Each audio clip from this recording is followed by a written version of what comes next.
This episode of the Hammer Factor is brought to you by the 2020 Whitewater Journal. Pick up your Whitewater Journal at hammerfactor.com. Paddle more, remember it all.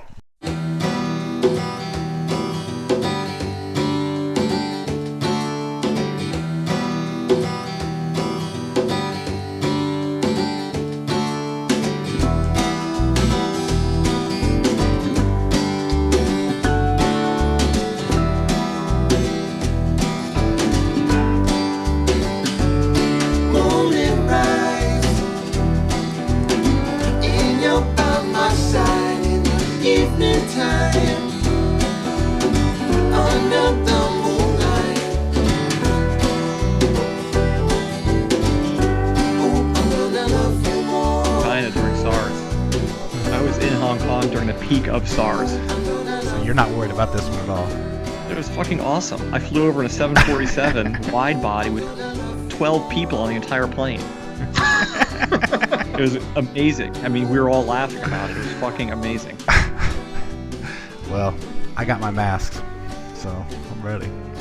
All right, welcome to Hammer Factor, episode 71. My name is John Grace, producer here at the show. I'd like to introduce my co-host, John Weld, owner at Immersion Research, and Louis Geltman, policy director and North Fork champion, policy director of the Outdoor Alliance.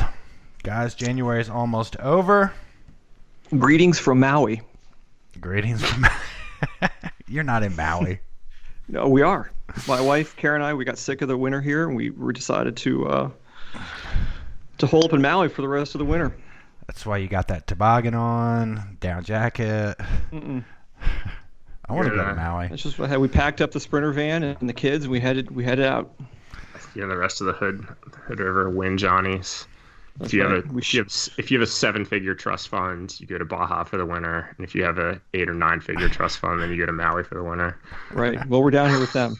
We put our Sprinter van on a cargo ship so we could have her down here. Namaste is outfitted just the way we like it. So we have the kids in this immersion sup school here. They're thriving. It's an amazing opportunity for them. What are you laughing at? We got a hell of a show lined up here. We have lots to talk about. Louis, there's a lot going on with the Clean Water Act. Kids learn best when they interact with nature. They're filled with wonderment and delight as they sup through the turquoise waters of Maui. Oh, it's going to be that kind of show. We have John Mark Seelig on, captain of the U.S. rafting team. Those guys recently attempted to break the speed record for the Grand Canyon. Hear a little bit about them. Have you seen pictures of Namaste, our sup or our Sprinter van? No, I haven't. It has its own Instagram account, right? It does. That's where you're hiding on Instagram. We also have Bobby Cooper, member manager at CKS, coming on to give us some insider beta from the Paddlesports retailer. We've been talking about the health of the industry for quite some shows, and Bobby is foot on the ground on the retailer side, so we figured it'd be good to hear his viewpoint. We were talking with Tony Miley from Four Corners recently, but he is actually in Maui. Right. So we're doing a yoga class this afternoon together. So we're gonna have to wrap things up. All right, let's get into it then. Man. So what have you guys been up to? Is there still water out in your parts? Papayas. That's what we're up to. That's all we're eating is papayas. We're fruitarians. You're fruitarians now? Yep. You and Tony? The whole family. It's all we're eating is papayas. I couldn't keep a straight face. Okay, I'm sorry. No, keep going. Keep going. Oh, man. Any kayaking in your guys' have you guys been paddling? Dude, I'm going to kayaking an embargo right now. I'm rapidly filling up my 2020 Hammer Factor Whitewater Journal. How many days you got now? I think like 20. Oh, man. I've had a little run. You went to where? Oh, I was gonna say I went to DC the week before last, and it really ruined my numbers. But I spent some good time, some quality time at Hooters, hanging out with the deep state, so it was all worth it. Nice. I thought that Hooters shut down. That's what you think. That's what they want you to believe. They go to another one, like in Beltsville or something now. Weld, have you got day one yet? No. Dude, I'm hanging tough on this one. Full embargo. Dude, someone stopped me in the grocery store. This is so Hood River, and they're like, "Dude, have you paddled yet?" I'm like, what?" Oh, that's hilarious. So you made it through 1 month. The whole decade, I'm free. You're holding Free strong. back. You're holding strong. You made it a whole month. 30-day challenge. You're in there. Right. Yeah, water's booming out here though. New record high water little white descent happened yesterday. What? What was the level? 5.6. 5.6. Who did that? Benny, Isaac, and EG. 5.6. That is really high. Spirit? No Spirit. It sounded mind blowing. I bet. What do you think the CFS of that is? 2000. 2000. I don't know. It's like a low water golly. Yeah, no, it's like a normal like level low water golly.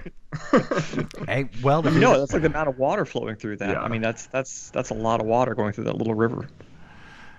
well, if you're gonna make a comeback, now's the time, Weld. Seriously, I'm thinking about it. Make a splash. Right? Tyler Broad came into the shop the other day. He's like, I'm going to run the little white. I might do a solo run, and it was like 5 feet. We're like, really? He's like, fuck no.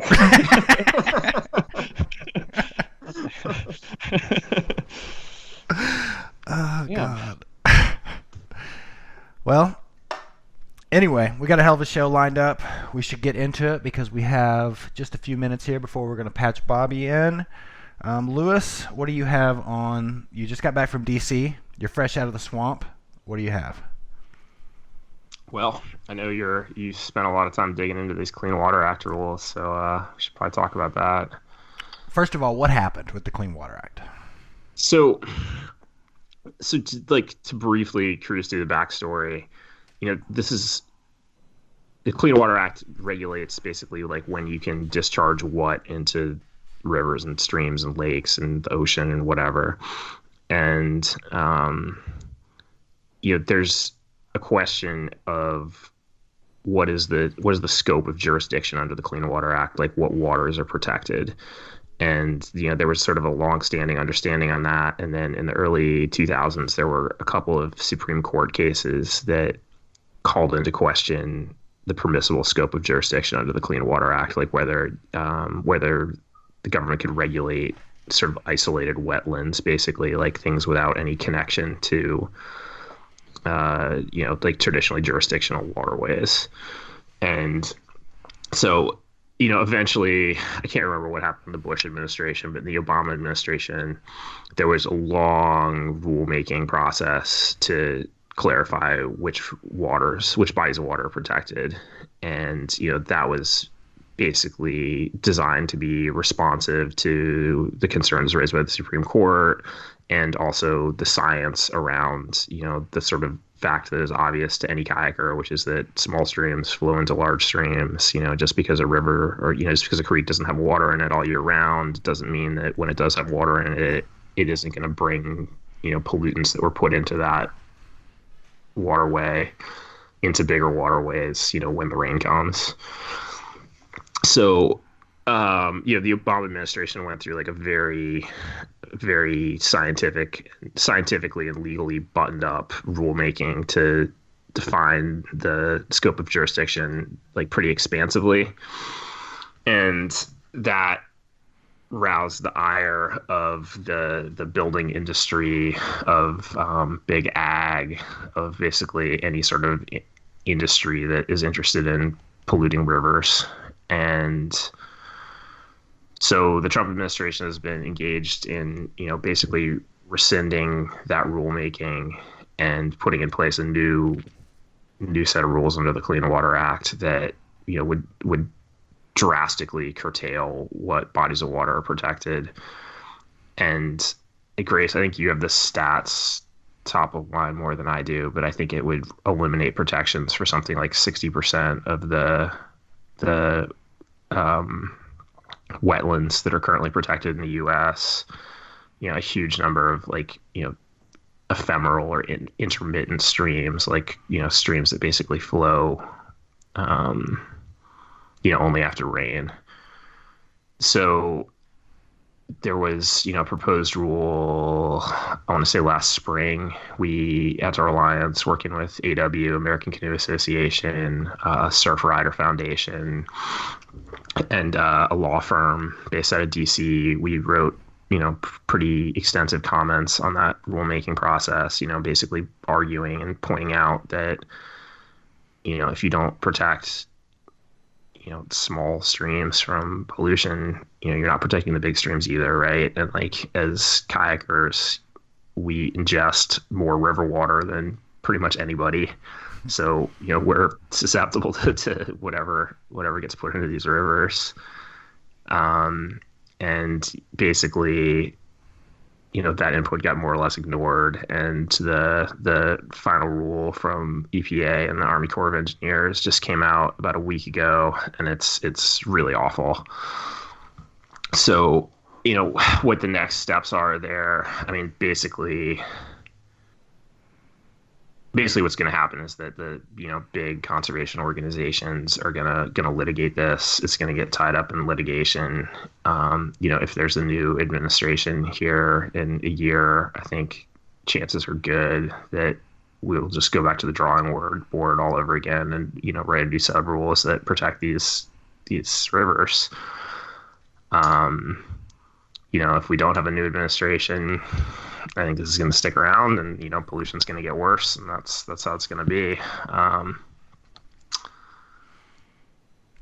I think for us in the meantime, there's certainly a role to play for Congress here in doing oversight over what EPA is proposing here, or working to finalize here.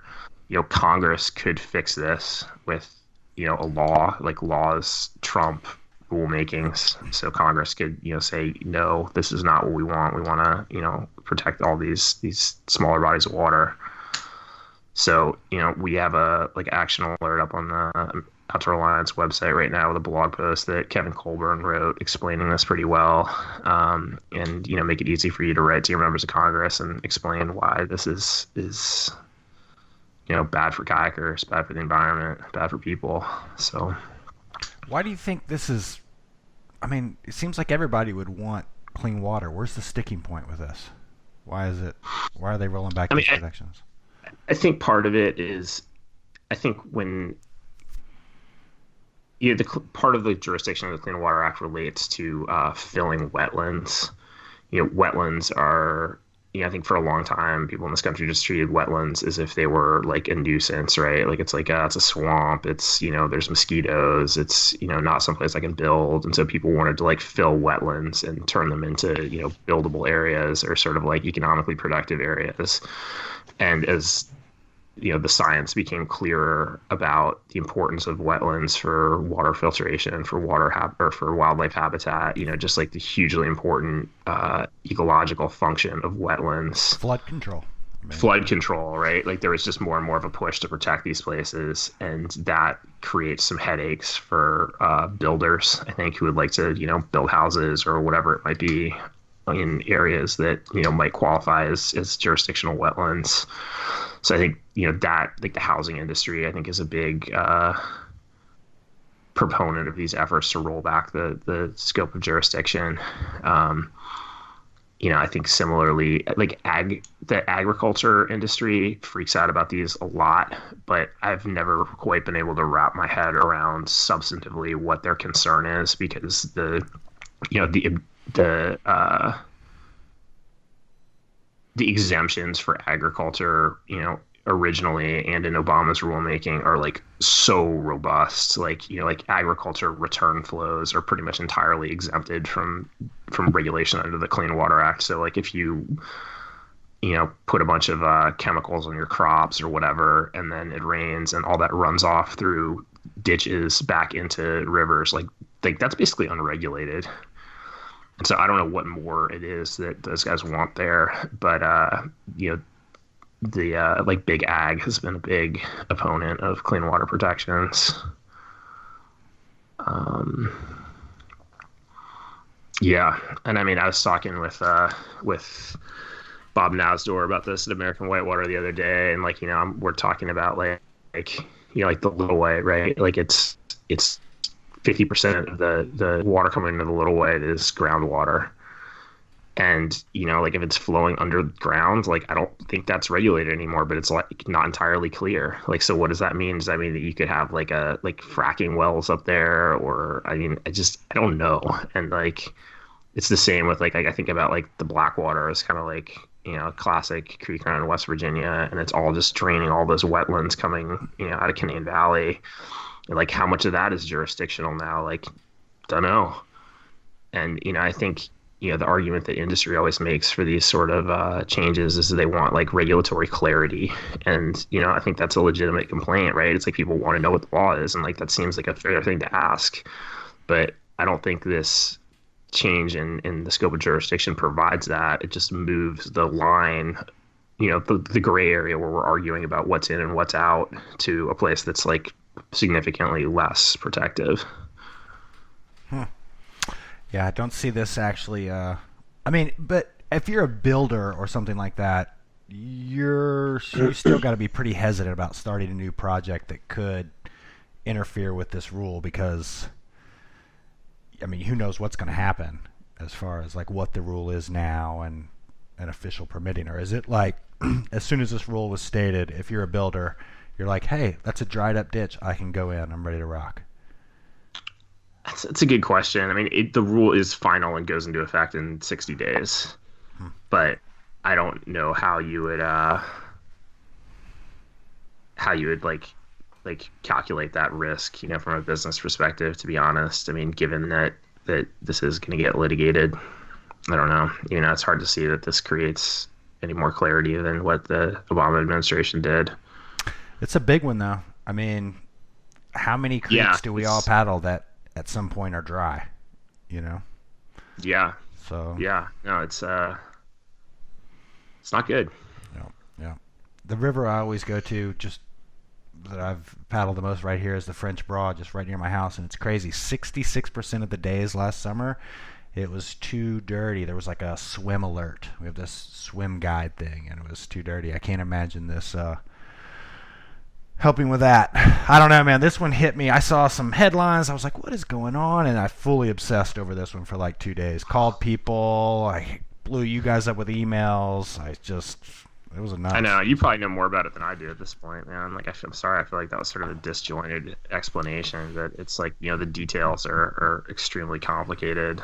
But the broad contours are pretty straightforward. Yeah, no, for sure. Anyway, that's a good one. If you, get on the Outdoor Alliance email newsletter for that, there'll be updates and whatnot coming our way there. I think everybody wants clean water, so I just can't imagine, it holding that all of these streams and riverways that only run after rain could be taken out of that. That just doesn't make any sense to anyone who understands gravity. But anyway, we will see. Yeah. I mean, it's just so. It's like, I think things like this are so infuriating, right? Where it's like, the overwhelming majority of people, I think, of whatever political stripe, like want, swimmable, fishable rivers, right? And it's like, but then there's, some well-connected, deep-pocketed industries that have a lot of influence, particularly over industry, like administrations like this one. And I mean, what they're counting on is that people just, don't care that much. And so, I think it's like kind of on us to like put a cost to these kinds of things for politicians that support them. There you go. OutdoorAlliance.org. Get on the email list. And I think there's going to be a lot more news about this one coming up in the future. Whew. Where do we go from here? Man. Come on, there's only one subject. What? EJ. Oh, that's right. That's right. Okay. Come on. Our last episode, we spoke extensively about a Facebook post that EJ had up there. And pretty much, I think all of us agreed you couldn't help but look at that post without thinking, you know what? This is a teaser for something coming up. I think we all agreed with that. And so we put it out there, a little conspiracy theory that EJ would be starting another kayak company. Ring-a-ding-a-ding-ding. Apex Kayaks is now a thing. What are your guys' thoughts on this? That's all you got? I mean, as they love to say in podcasting, where do you... This is a lot to unpack here.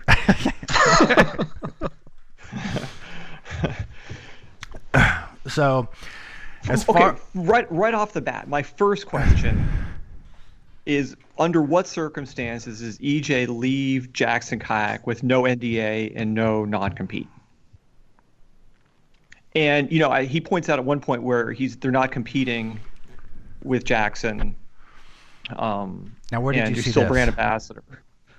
But I don't buy that for a second. This is a multi-million-dollar company with one of their people leaving to make more kayaks, and to say that they're never going to be competitors, that doesn't make any sense to me. Right. Well, I kind of tend to agree with you there.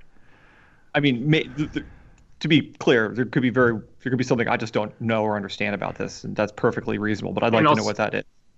To be clear with people, it sounds like this is composite fishing kayaks, and that's it, right?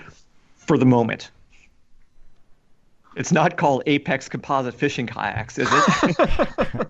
And by the way, there's an Apex Boats, which makes gigantic, motorboats, like apexboats.com or something like that. That would be another legal question for you, Mr. Geltman. I believe the website is apexwatercraft.com. Well, I'm just saying, but I mean, the whole idea with the trademark is that there's no confusion between brands, right? I mean, it seems to me that's a pretty... How's that going to play out, Lewis?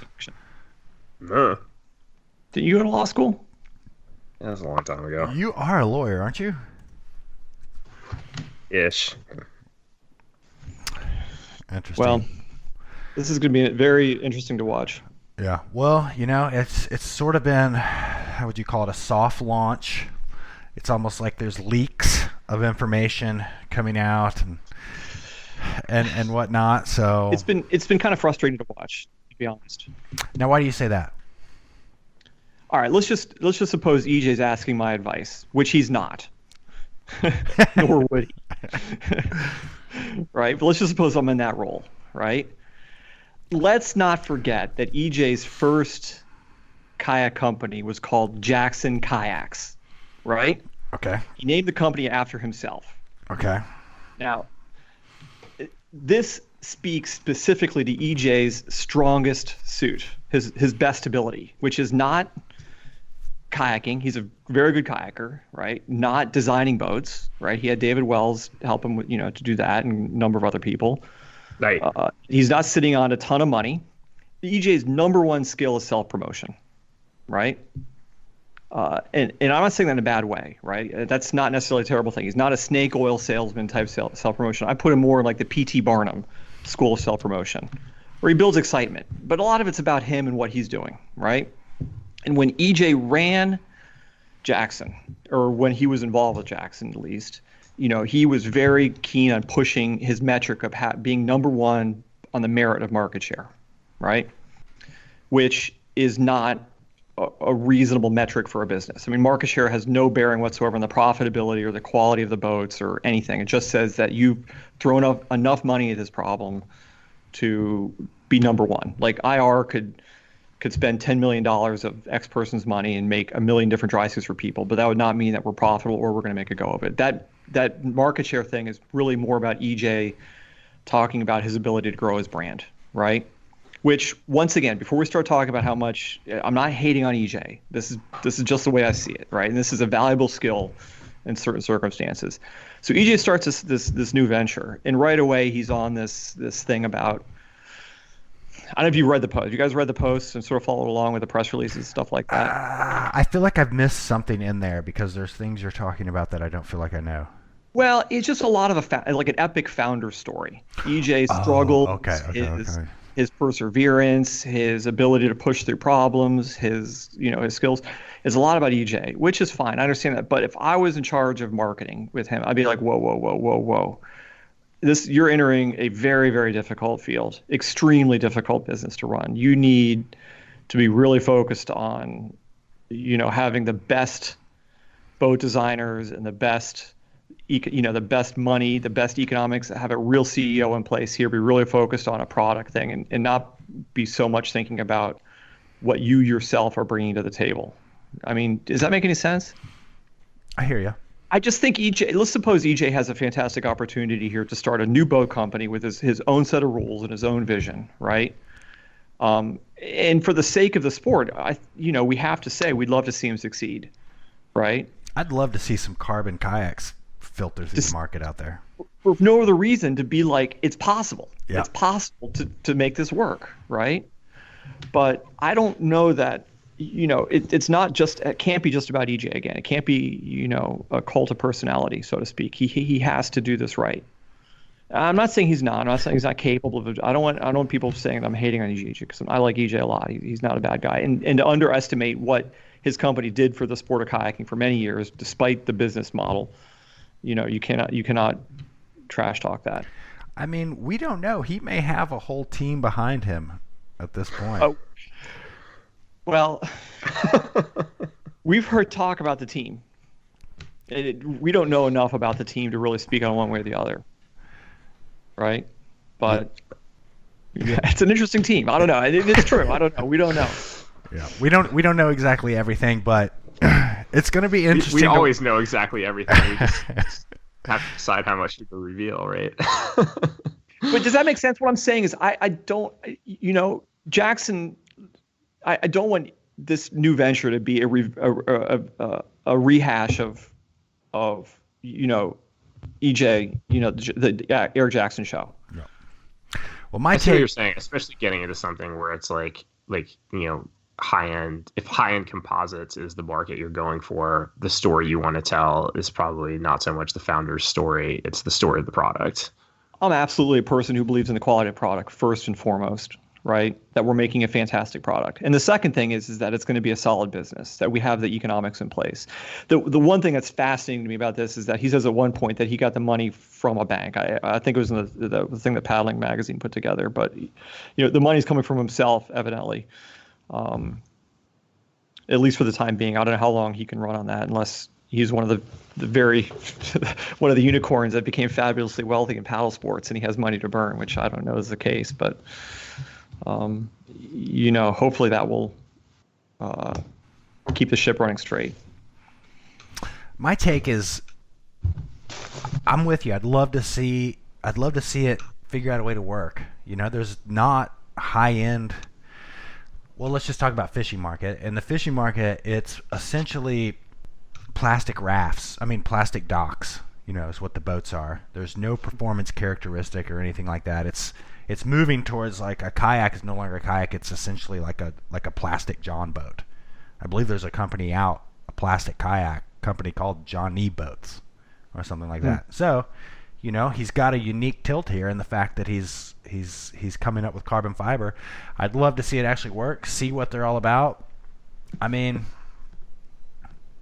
I don't know. There's a lot more that I'd love to share about this right now, but I feel like I should not do it. So I'm gonna. Well, let me question this way. We have an inkling of some of the people jumping on board on this project. How long before they make a whitewater boat? I mean, it's hard to imagine that the team that, if the rumors are true that we're hearing that's in place, them not making a whitewater boat. I mean, would you guys agree with that?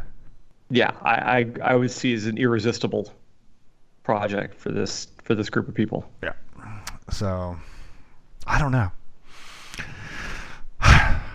It's going to be interesting to watch this unfold. If and when this team gets announced, we have to organize an emergency hammer factor. Okay. Okay, yeah. We definitely can do that. We had, Oh man. What do you got, Lewis? Nothing. I'm just nothing. All right. Oh, we got to get Bobby on the show. I can't wait to hear from the ABRG on this topic.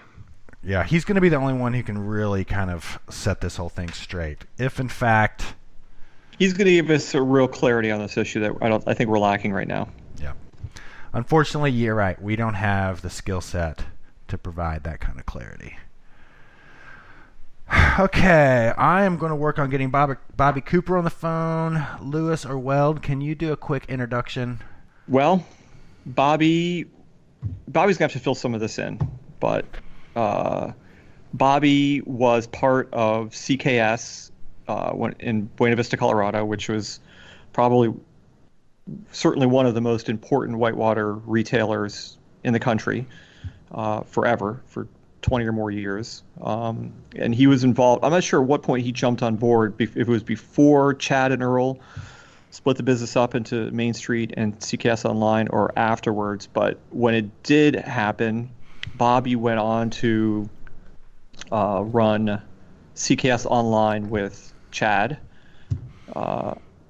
And those two have since dissolved that business. And now Bobby has gone on with CKS Online to its new owner, Hala, which makes stand-up paddleboards. And how that, well, Bobby could probably explain more about that. And when I say Chad, it's Chad Gorby, was one of the original partners of CKS, whom they bought from Stolquist, by the way.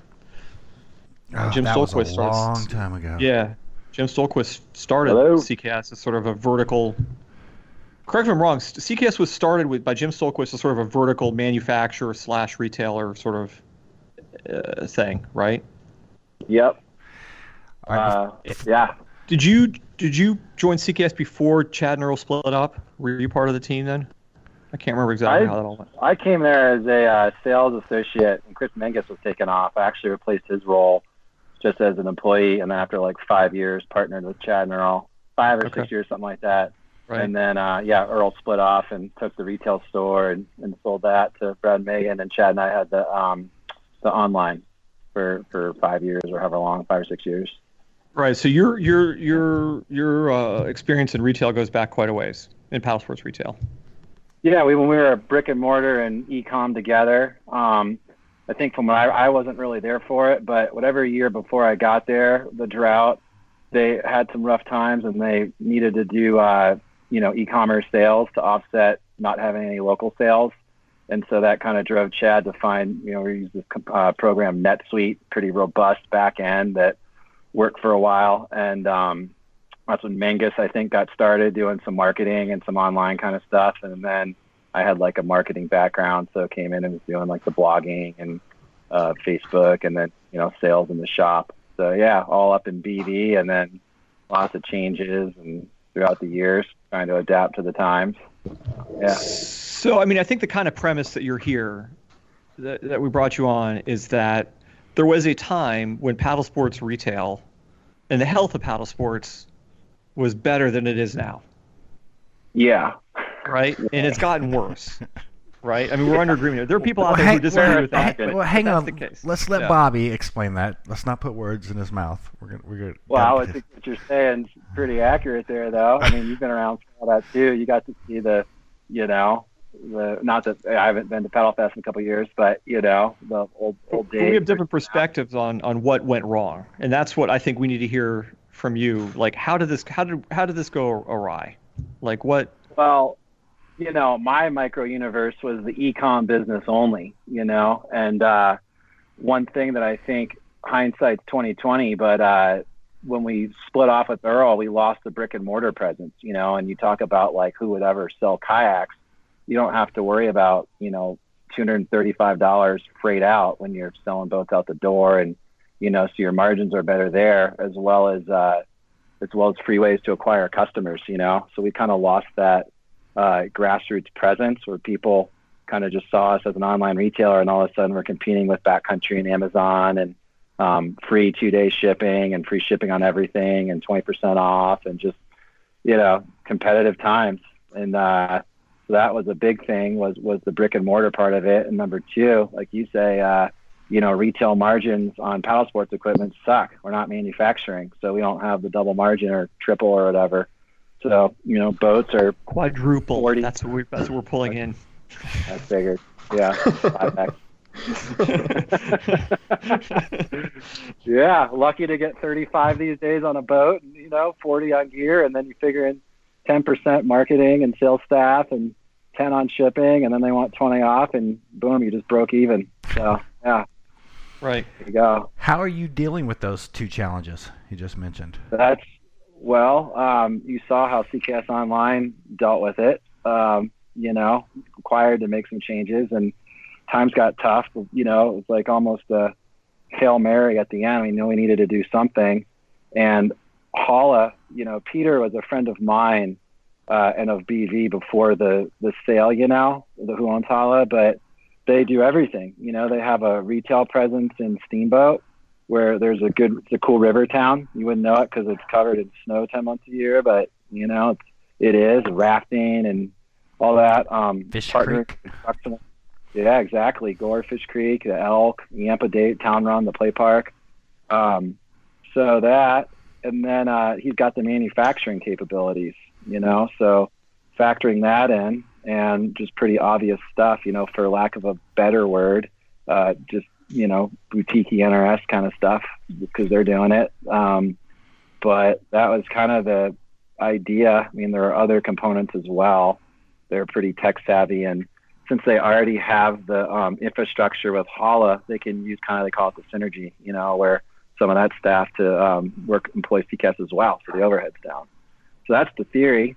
And then, slowly start making stuff and see what happens, So just to make sure that people understand what happened here. So CKS, the one entity, broke up, and one part became CKS Main Street, which is a brick and mortar store in Buena Vista. CKS Online they just sold stuff online. You guys, CKS Online was not allowed to have a storefront. You guys were just an online business, right? And this was you and Chad. Right.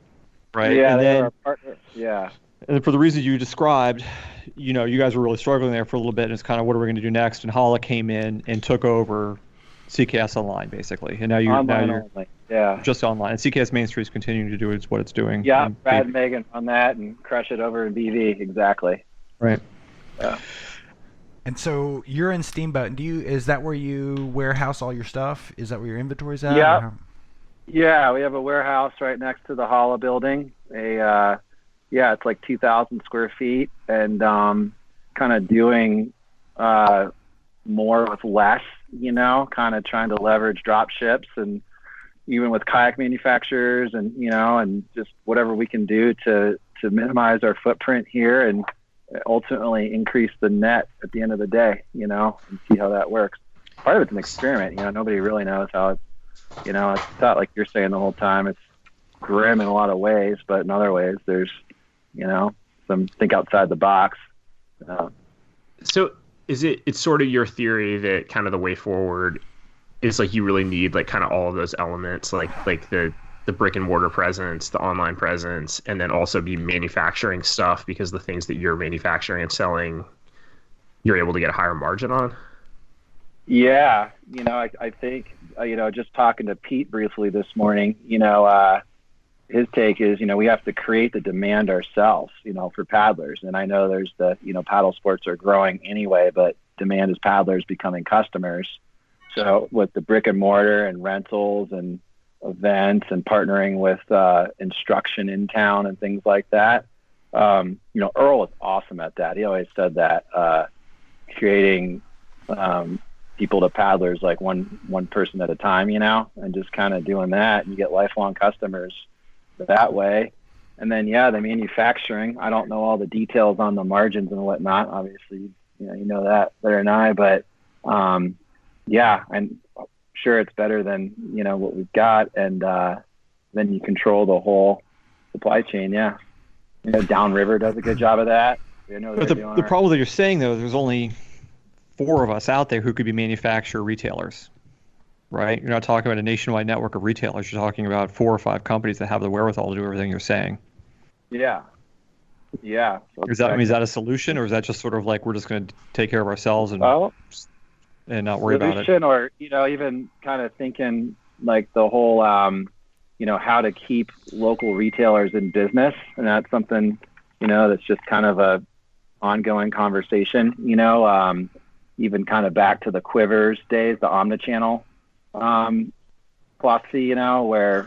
Where people fulfill orders, so use the the reach of a business that's online that has a lot of reach, and fulfill directly from local retailers. So that's something. And yeah, I mean, one thing that's cool with Holla there, Pete thinks way outside the box with ideas, and I've known that for a while, and in a good way, and so that's part of it. It's not just like a black and white, at least for us, it isn't like a black and white answer. There's all kinds of projects and ideas, and even just sticking to the core, which is we're all paddlers here, and we really like getting people the right gear, and fun to see someone get stoked on paddling, and then they come back and purchase again, because these days it's kind of hard to get solid customer service on the phone. I look at other industries, like bikes and skis and whatever, and how few retailers there are. I can call someone up and, actually get like the advice I'm looking for, versus like, yeah, those are on sale. They're pretty sick, And so, what you guys are doing is very similar to, outside of Whitewater, but what Bass Pro Shops did several years back when they acquired Tracker Boats. Why do you think it fell apart when it seemed like it was doing so good? Like, what do you think? Like CKS and CKS is not. CKS is. There's a lot of companies, retailers out there like CKS. Yeah. We were death by 1,000 paper cuts. I mean, that was it to the extreme. It wasn't like one thing. It wasn't like, oh shit, there's this bank loan, that's it. It was like, say like 4 years ago, FedEx.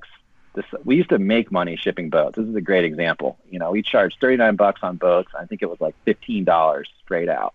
Then it was like, oh, we're losing $20 a boat, $30, and then it was $167 for oversized with FedEx Ground, and we're still charging $69.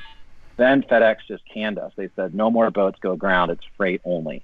And then that price is going up. And so that's a good example right there. So we increased shipping to $199 to offset that, and guess how many boats we sold then? Not very many. And then there's all the other 4 essentials, so someone's going to get a discount on whatever. And we're looking at, great example, looking at green jacket sales. Well, guess what? They're lower too, because we weren't selling the additional, whatever it was, 30 or 40 kayaks.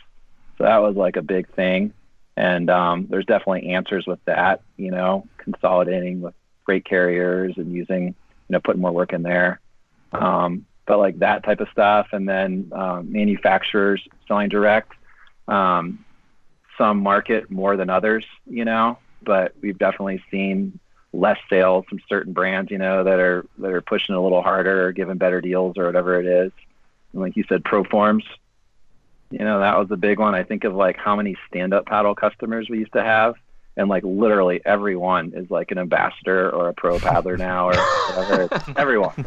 And, so yeah, it just kind of thins out. And so I think it's just, we would say that. We'd be like, oh yeah, so what is it this month that's going to happen, and then something good happens, good snowpack or so, like this year, we're off to a good start. So sold a couple wrap packages this week, so people are like fired up for a long season.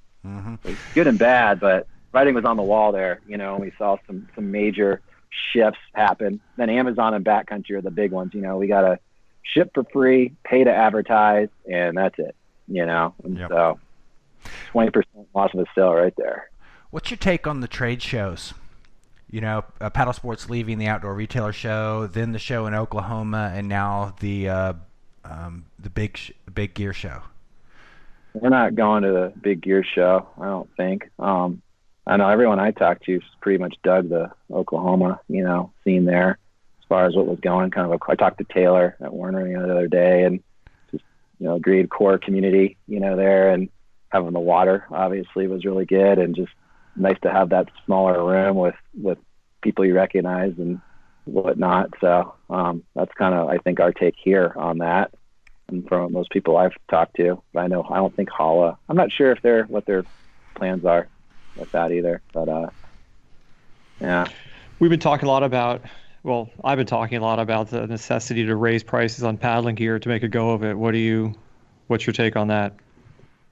Yeah, I mean, I don't really personally like the bike to boat analogy. I don't really get so much because they're just not apples to oranges. You know how bikes are really, people will pay for it, because I do see a boat as like a piece of plastic, and an ultrafuge is so similar to a boat these days. You know that I don't know. Biking 10 years ago is a different sport. You know, it's like things have evolved quickly. So, but I can see, I mean, yeah, or even just evolution of technology. You know, we talk about that, like what can you make that's new that you can charge more for, or, you know, materials, or I know very little about boat molding, but, you know, can you injection mold Kevlar in boats? I don't know, or just anything but you're going to have to. I mean, otherwise we don't make money selling boats. We lose money on many boats. It's the loss leader for other things. It's just what it is.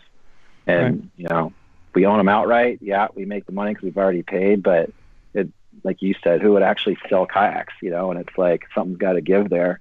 And so, yeah, $1,500 kayak's the way to do it. I mean, I think the analogy with the price increase for kayaks isn't so much that they're the technological wonder that mountain bikes are, but because there's so few participants in kayaking, they're just going to cost more for that reason.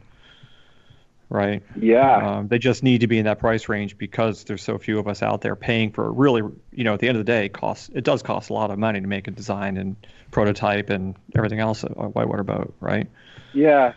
But a lot of our customers definitely call, you know, and they have like a guy yesterday had a Riot, I forget which one, but it was pretty, you know, it was a reasonable boat for learning, for play boating or what he was doing. And I was thinking, you know, other than the outfitting, there hasn't been this like massive change to the industry. You know, I bike a lot more than I kayak these days, so I see that.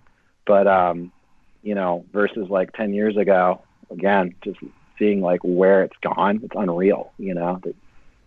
I don't know. I mean, Gelman, would you want to hop back in like in a perception matrix and run the green or run the little white? I mean, you guys are the 1%ers on that. You know, we're not selling to those, you know, so, whatever, but. Well, nonetheless, I mean, IR's gone from 300 retailers 15 years ago down to, I don't know, a third of that in the past 20 years, right? There's people's going out of business. There's just no money to be made. The ecosystem is going to have a real problem unless something happens, including you guys, right? I mean, but people are still out there, you know, like, yeah, for exactly. Sure. Yeah. I mean, this participation isn't the problem, for sure. The problem is we're losing money selling boats. Yeah. Bobby, some of the other retailers that I've talked to and worked with in the past, what do you do the buying there at CKS? Are you the buyer? No, I do not. We're all kind of like a little bit involved with it, but we have a buyer here. Yeah. Do you have any experience or the insight with like a boat manufacturer requiring you to take in the entire line of boats if they're going to open you up as a retailer? Yeah, we do. I do. I mean, not right as we speak. Yeah. To me, that always seemed like the best way to handicap your retailers' cash, to make them buy boats they know aren't going to sell. Is that your thought, or am I just out in left field with my thinking there? Yeah, I think it's something we're working on right now with some brands. Exactly that. How to have a risk-free plan, you know, that works for both parties. And so, yeah, I agree completely. Well, I mean, there's always going to be risk, but I mean, if you have an audience, you know, if you know anything about marketing, you have your audience, you know what they want, you communicate with them, and you're in the business of giving them what they want. And the manufacturer's just like, yeah, you can have what those people want, but you got to buy all this other stuff. Then you can't reorder the stuff that they want. You know, your money's tied up into hublub. Like, how do you... Yeah, even stocking, and that's what leads even to, you know, and I guess I'm thinking more from an e-com perspective, but, you know, drop ships versus stocking inventory, you know, display everything online, it's free to do, and then just ship what sells, you know, versus, like you're saying, inquiring a minimum order quantity of whatever it is, and potentially be sitting on that, or if there's a drought or something beyond your control, sitting on all of it, you know, but that's tough, you know, that doesn't really work well for the for the manufacturer at all. So. For the manufacturer, if you guys are just going to drop ship our stuff and not carry it, we don't need you. You know that from working at Hala, if nothing else. Well, right? I'm not saying not do we a don't minimum. need you guys to drop ship stuff for us. We can do that fine on our own and keep all the money. Yeah. Somewhere in the middle. Yeah. What we need retailers to do, right? What we need retailers to do is to share in the risk of inventory, right? That's the only way it's going to work. But you can't select their inventory. The manufacturers can't select. I mean, you can have a minimum order like $1 value, but when you start dictating the line that they buy, I mean, that's just bad for everybody. You're talking about a few group of people, usually run by a new CEO that's coming in with this brilliant idea to force feed their customers. I don't know. I've heard a lot of complaints. Am I out in left field on this, Bobby?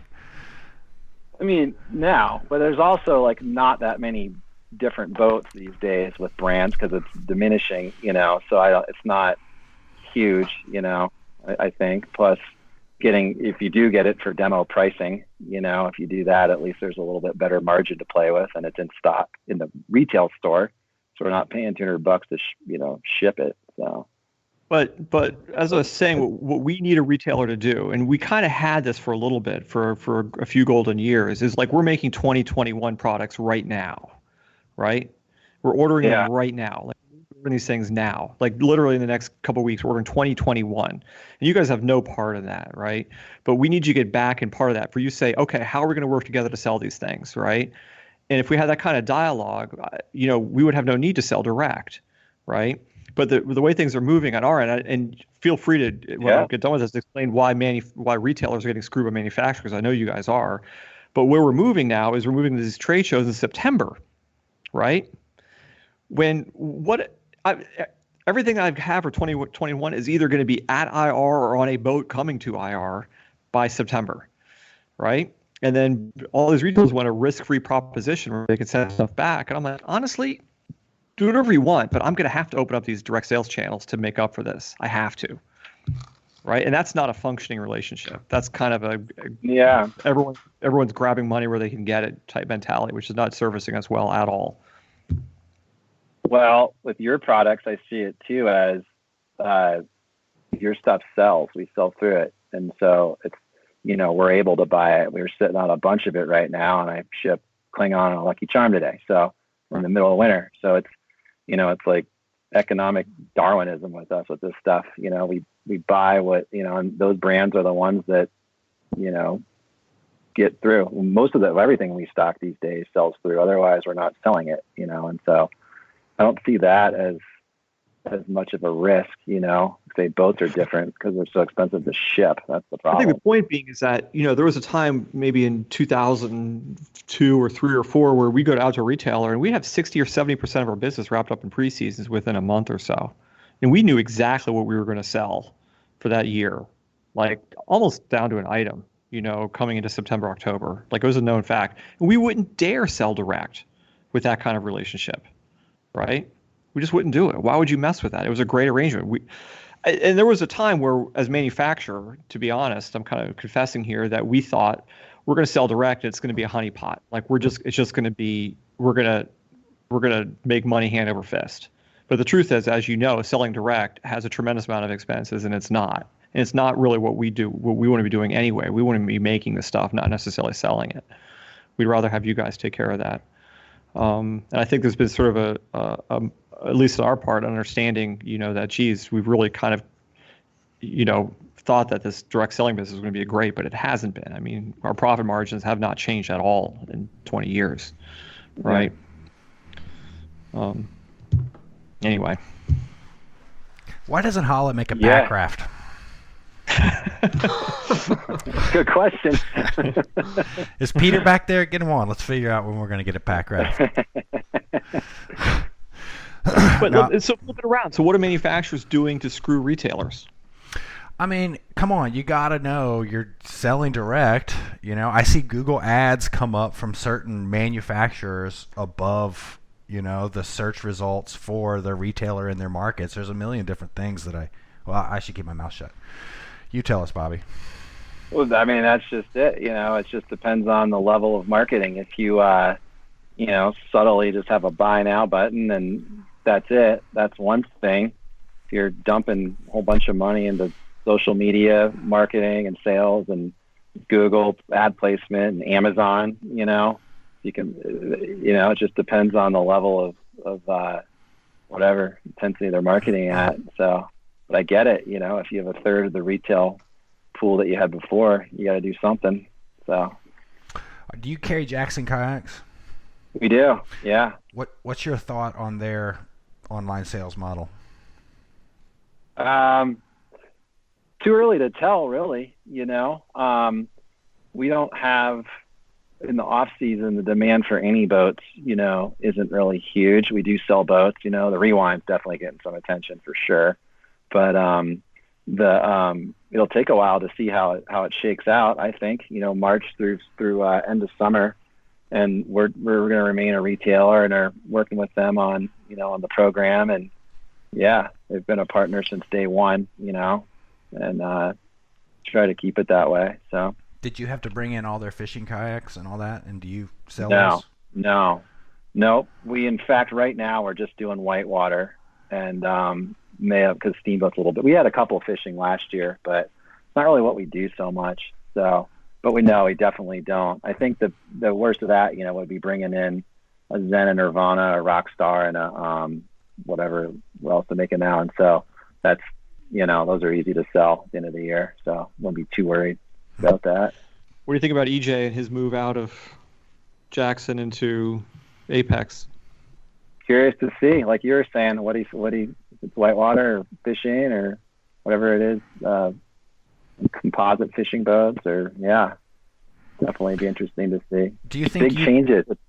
Do you think you could sell a composite whitewater boat? What do you think your price point you could get away with selling a good composite whitewater boat? And what model would that be? Remember the project, what was it? Project X 54 came out, the composite. It was like 2 gallons bigger. We sold a few of those things to some dudes up in Pennsylvania and a few to Japan, and not a lot, but demand was there, and that. And then the Carbon Jet, I think we sold a few of those. And were you getting a margin on those? Well, yeah, it was $2,400. So, 30 on that is a little better. Plus shipping back then was better. But, it seems like it would be pretty thin, the pickings of who would buy them. But maybe if there is some noticeable performance differences that people could actually get out there and feel, and, through retail, that's another cool thing with brick and mortar, so they can tell that they're paddling a better product and can, be a better paddler in whatever way. Hopefully they'd buy it then. You mentioned the used boat market earlier, talking about like the Ultrafuge or whatnot. Do you dabble in any kind of trade-ins, buy your used boats, anything like that? Used to, and it was super solid because it was a guaranteed margin. It was take a boat in and you give them store credit or sell it on consignment and keep 30%, which is solid with no freight out. And I think we're talking, Cam actually works here. He used to work at CCAS Maine, and we were just talking about doing that again, as well as a great way to get people into paddling or even just selling boats, And so that could be a really good solution for brick and mortar. And if this price fixing thing comes through that Weld's talking about, of raising the prices on everything, I think the used market is going to become pretty integral, especially to people starting out and whatnot. I mean, if you're like looking at $1,800 for a new boat, a $600 used boat's going to start looking a lot better. Yeah. So. Like all the other market, look at skis, it's like $1,200 these days for some skis. And, it does. It makes you look at something used and third the price, half the price, and just as good, or close to. Yeah. No. Interesting to see how it's all gonna shape out there. Yeah. Well, you got any plugs for CKS? Any deals going on? Hammer Factor Nation, 20% off? I'll stop. Free shipping on all boats. Free shipping. That's promo codes we had, for real. We throw these promo codes out. We get like ACA people calling, with their code. But besides that, no attraction. We had so many calls for that. That was great. For the Hammer Factor promo code? Yeah, we'll turn that back on. Yeah. There we go. Yeah. Well, we'll have to talk about the terms for that when we get off the line here. Well, I don't know, man. it's interesting to see. We've been talking about it for I don't know how many shows here. You know, I've definitely some of the things with retailers that I've spoken to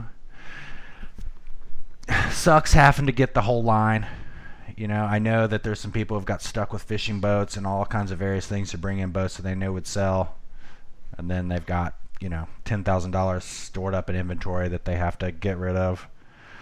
Obviously, a big challenge is manufacturers selling direct. What else do I have? Trade shows. So you guys aren't going to the new trade show? Don't think so. Yeah, not on the. How about you guys going to go to OR? So far. Down in Denver? Yeah. You mean the one going on right now? Well, summer show. Summer show? No. Maybe. Actually, yeah, because it's close by. So probably. I haven't checked in with them on the. You guys won't have a booth there, like Holla won't have a booth there. I don't think so. No. What's going to be like Holla's trade show of the year, or you're just not going to have one? I'm not sure. I do 95% CKS. I drop ship Holla. That's about as far as I get in with that, and so I'd work with those orders. But I'm not really in the loop with their marketing strategies so much. They're in a different building, so I'm not exactly sure what their focus is on this year. I know they have some really cool new stuff coming out. Super progressive things, but besides that, kind of, yeah. Well, tell Peter I think a pack raft should be the next line. I will. So Holla worked on this boat that the boys tried, the U.S. Rafting team tried to break the record, huh? Yeah, we've got John on the show here in just a little bit when we get off. It'll be interesting to talk about that. Cool. Yeah, I saw some pictures of that. It looked pretty cool. Well, boys, do you have anything else for Bobby that you'd like to get in there? Not really. What's Paddlesports retail going to look like in 5 years? What's your prediction? One? Like, what's it going to look like 5 years from now? Who's going to be left, or what's going to be happening? Is it going to be booming? We're going to have a whole new world, or what's the or is it going to be just you in backcountry? Hopefully something similar to what was going for a couple of years. Seemed like there was some traction there, so that's what I would hope. You know, people like you and Taylor that I talk to that have some input, you know, on a board. That's what I'd like to see, is people that really care and give a shit, that are out there making stuff happen. You know, like you said, the people that love kayaking and want to see it prosper instead of, not that, you know, whatever's going on now, but that's what I'd like to see personally. Yeah. Yeah, I would too. I like us all to make a decent living. That'd be the first thing, right? Not have to worry about money every second of every day, you know? Yeah. Yeah. What's Chad doing now? Growing industrial hemp. Yeah. And managing it. Yeah, he's like the chief technology officer for this big industrial hemp farm in Arizona. That's like a startup. Did he move out of Salida? Nope, he's in Salida. He does that remote. And Heather's doing a lot of graphic design there, so they're busy and doing well. And Earl's up in BV, being Earl up there. And yeah. Is Earl the mayor? Might as well be. He should. He's not be. the mayor, but yeah, he's the head of recreation up there, I think, something like that. Which is that's the mayor in BV. I mean, those are synonymous, yeah. It's still the Hood River in that sense. I texted him this morning for a soundbite, and I think I got back from him. What did it say here? BV, where white trash meets white water. And don't suck. Oh, God. Well, thanks for coming on the show, Bobby. We'll have to have you back on at some point. Any new developments? And yep. Yeah, super interesting on. stuff. Thanks, man. Thanks, Bobby. Bye. So, well, do you pigeonhole everybody into buying like all kinds of different stuff that IR makes? I don't think that's as widespread as you're imagining it to be. I know people do that from time to time, but I don't. People those programs don't last very long for obvious reasons. It's just hard for you to imagine that whitewater kayak manufacturers have the leverage to impose those sort of terms on retailers. Like, it seems like the power dynamic would be the opposite. Well, Jackson will come in and say like you can't be a retailer unless you carry $100,000 worth of boats or something. I mean, that does exist, and they're like you're just not worth our time unless you're that size dealer. And it's not even that simple. They won't say you have to have a minimum order of X number of dollars. They make these weird sit on top boats and these use the thing and whatever. And yeah, but that's like I said, I don't think that happens as often as you think. It's not a conspiracy. It's real. It is Easy real. It is real. Pull up the listener mail. Let's move into some listener mail. Oh, boy. Where should we start? Should we start with these retail ones? We're going to start with Steve-O. Are we all sick of retail yet, or do you want to read Steve-O's email? Go into it. Read it for me. I've got some communication going on here, which could be a backstory to something that we can talk about right now on the show. Steve-O runs the paddling program at Kaleva, which is a paddling camp, sort of sprawling Markov conglomerate of ideas. It's really hard to pinpoint exactly what Markovs are doing from one moment to the next. Matt Markov, by the way, one of the Markov heirs to the throne, or however they organize things over there, is pitching this whitewater museum. Have you been hip to this? I am, yeah. Sounds cool. His heart's in the right place. There's no question about it. However, Kaleva always has about 10 million projects going on at once, right? Yeah. They're like, we're digging the world's largest hole.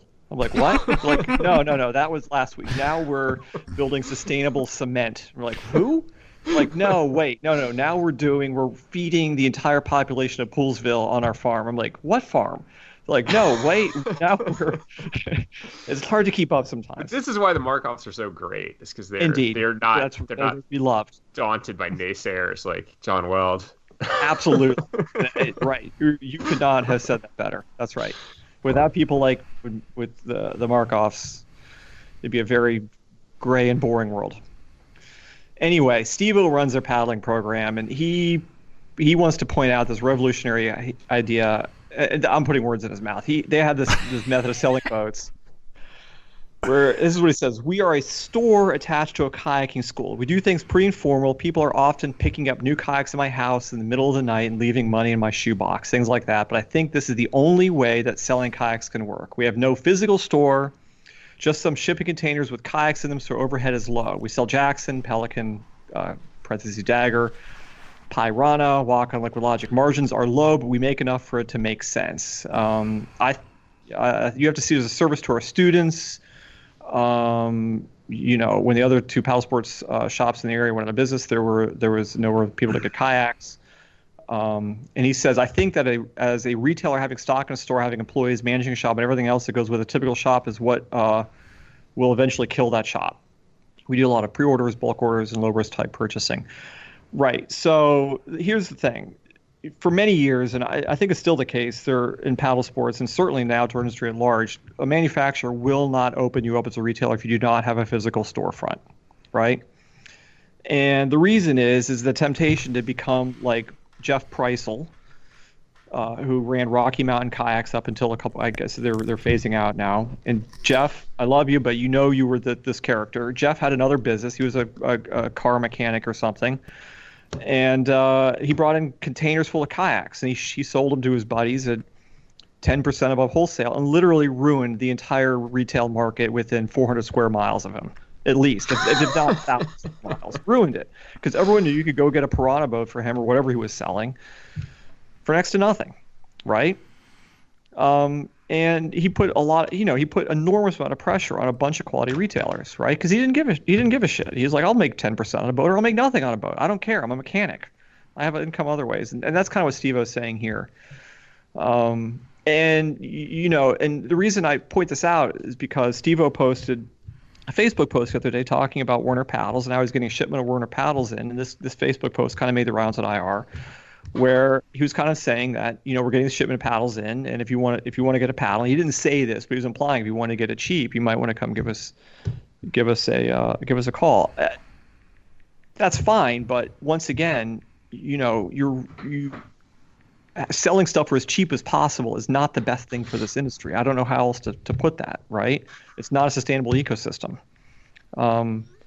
we need quality retailers who run a quality retail store, who have a large variety of products in stock. You can come in and a staff and everything else involved with that, and this kind of thing undermines it. This isn't Steve-O's fault, and he just, he's doing what probably makes a lot of sense for them, but it's not the best choice to make. But it is also like, I mean, it's a different angle on sort of doing what you were talking about, since the beginning of this conversation, which is like having a retailer. Like, I think you're thinking about it in terms of having like a traditional retailer that's then, doing instruction, getting people into the sport, building relationships with people, helping people like select the thing that they want. And it's like he is kind of doing all of that stuff, but it's Indeed. Like the retail is a tack on to the instruction rather than vice versa. Well, I think the way to phrase this is that with Steve-O's model, right? And you're right. Kaleva, to be fair, helps a tremendous amount of paddlers in that area. I mean, they are a true resource to that area, and just to say otherwise is completely false. I mean, don't get me wrong here, but the temptation with Steve-O is that they will throw MSRP out the window, right? If Steve-O could hold MSRP on these boats, I think it'd be fine. It would create a sustainable ecosystem. He'd be part of a sustainable ecosystem. When he's blowing boats out at cost, there's literally no incentive for anyone around him to sell those boats for quite a ways. People will go a long ways to buy a boat for $300 less than their local retail store, right? But I don't think that's not what he's suggesting is the model. I mean, I think he's just talking about keeping overhead super low and recognizing that the way you deal with really low margins is by not making that, the integral. It's like using the retail to support another aspect of your business. I agree with Lewis on this one. You could be right. And he did not, in that Facebook post, he did not say he's blowing out Werner paddles at cost. He didn't say that. It may have been implied, but he didn't say that. That is true. And he did not say he's blowing boats out here at rock bottom prices either. However, that's typically what happens in these scenarios. I guess that's the best way to put it. And that's why many manufacturers will not sell to you unless you have a lot of overhead that forces you to keep MSRP. You need that discipline to keep MSRP in place, because without that, you will just begin to sell boats at wholesale or slightly above wholesale as a service to your bros. Yeah, but that's in a healthy retail environment. I mean, that's got to be so out the door with what we're dealing with. I mean, if you listen to the past several shows, the old rules of the road are not. Yeah, I mean, I guess now. That's what's interesting is like I feel like like what Steve is talking about is one different model. It's like I feel like what you want Weld is to like fix the old model, and what these guys are talking about is sort of like workarounds, right? Like Bobby was talking a bit about having like the retail integrated with the online retail, integrated with manufacturing, and maybe that's like a viable path forward. And what Steve was talking about is just cutting overhead radically and making it sort of like a side piece of a different business. And I see all of your critiques about why all of these different models are not super viable for creating a healthy ecosystem. But like, I don't know, maybe it goes back to like Chase's comment from a while ago that, people are just going to have to experiment and, things are going to shake out, and what it looks like in the future is going to be something different, but it'll arrive at some sustainable equilibrium or something. I don't know. Right. I mean, right. To me, the thing is the MSRP. He has to maintain retail pricing. If he does that, then I think it's more power to him. I think if he becomes a chronic discounter, that's where things become a problem. It's not sustainable for him either, because at some point manufacturers, they're sick of listening to complaints from other stores about this guy being a chronic discounter. And then manufacturers are like, you're just ruining the market value of our products by doing this. Once again, I'm not saying Steve-O's doing that, but that would be my one concern, is that that's where this is headed, I guess, to rephrase it. Steve-O, I know you listen. If I'm dead wrong, and I usually am, or in many cases I am, come on and let me have it, or write me an email or whatever. Do you ever offer discounts on your gear, Weld? We do it when we try to do it as responsibly as possible. Like, we would never put current year product stuff on sale. When we do put stuff on sale, we have a guy on our staff named Max Blackburn. His job is basically, he's the advocate for the retailer. That any decision we make at IR, he takes the position of the retailer, and he's like, you can't do that because of this. It's going to screw us up, right? You cannot put these products on sale until we give every retailer in our network a chance to buy these at a discount first.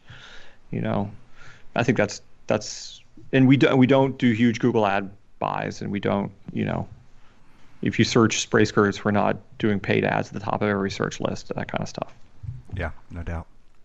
But and Clava sells our products too, right? So I would encourage them to limit MSRP on those as well. Anyway, Steve-O, come on, listen. If I have this all wrong, and like I said, I probably do. Yeah. Let me know. I don't know. I tend to agree with Steve-O's take here on it, and I don't know, man. It's just like such a tight industry. It's so small, and I just think that grassroots. I mean, it just may be an industry that's the size where that grassroots mentality is what wins the day. It is notable that the retailers in DC have gone out of business, and I mean, I think the challenge in DC is obviously that like overhead is going to be extremely high, but also if there's a concentration of a ton of kayakers with more money than most in like a relatively tight area, like that's actually like a pretty hard place to beat. And it's like if retail can't succeed in DC, like that seems pretty notable. But I would point out the cast of characters that have tried retail in DC. It's a soap opera. It is the weirdest situation. Do you remember Steve Popkin? Oh yeah.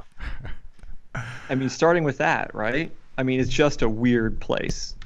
But you're right. That is a very good observation, and one which is very vexing to retailers, right? Because for many manufacturers, DC was a crucial market, and it just completely fell apart. It completely fell apart, and there were people out there who would point to Appomattox as one of the culprits, right? And Appomattox was, and they've come around in the past few years, but for many years was a chronic discounter, and it was extremely hard to survive selling boats in the DC market, right? Because you could go to Appomattox and get it for hundreds of dollars less. So I could tell stories about Appomattox PeopleNet. You ever hear about the PeopleNet that Appomattox had? Off topic. Appomattox is a different store right now. Yeah. I don't want to go into that. I don't want to go into that one. This is going back years. Should we talk about Matt from Four Corners on live broadcast instead of trade shows?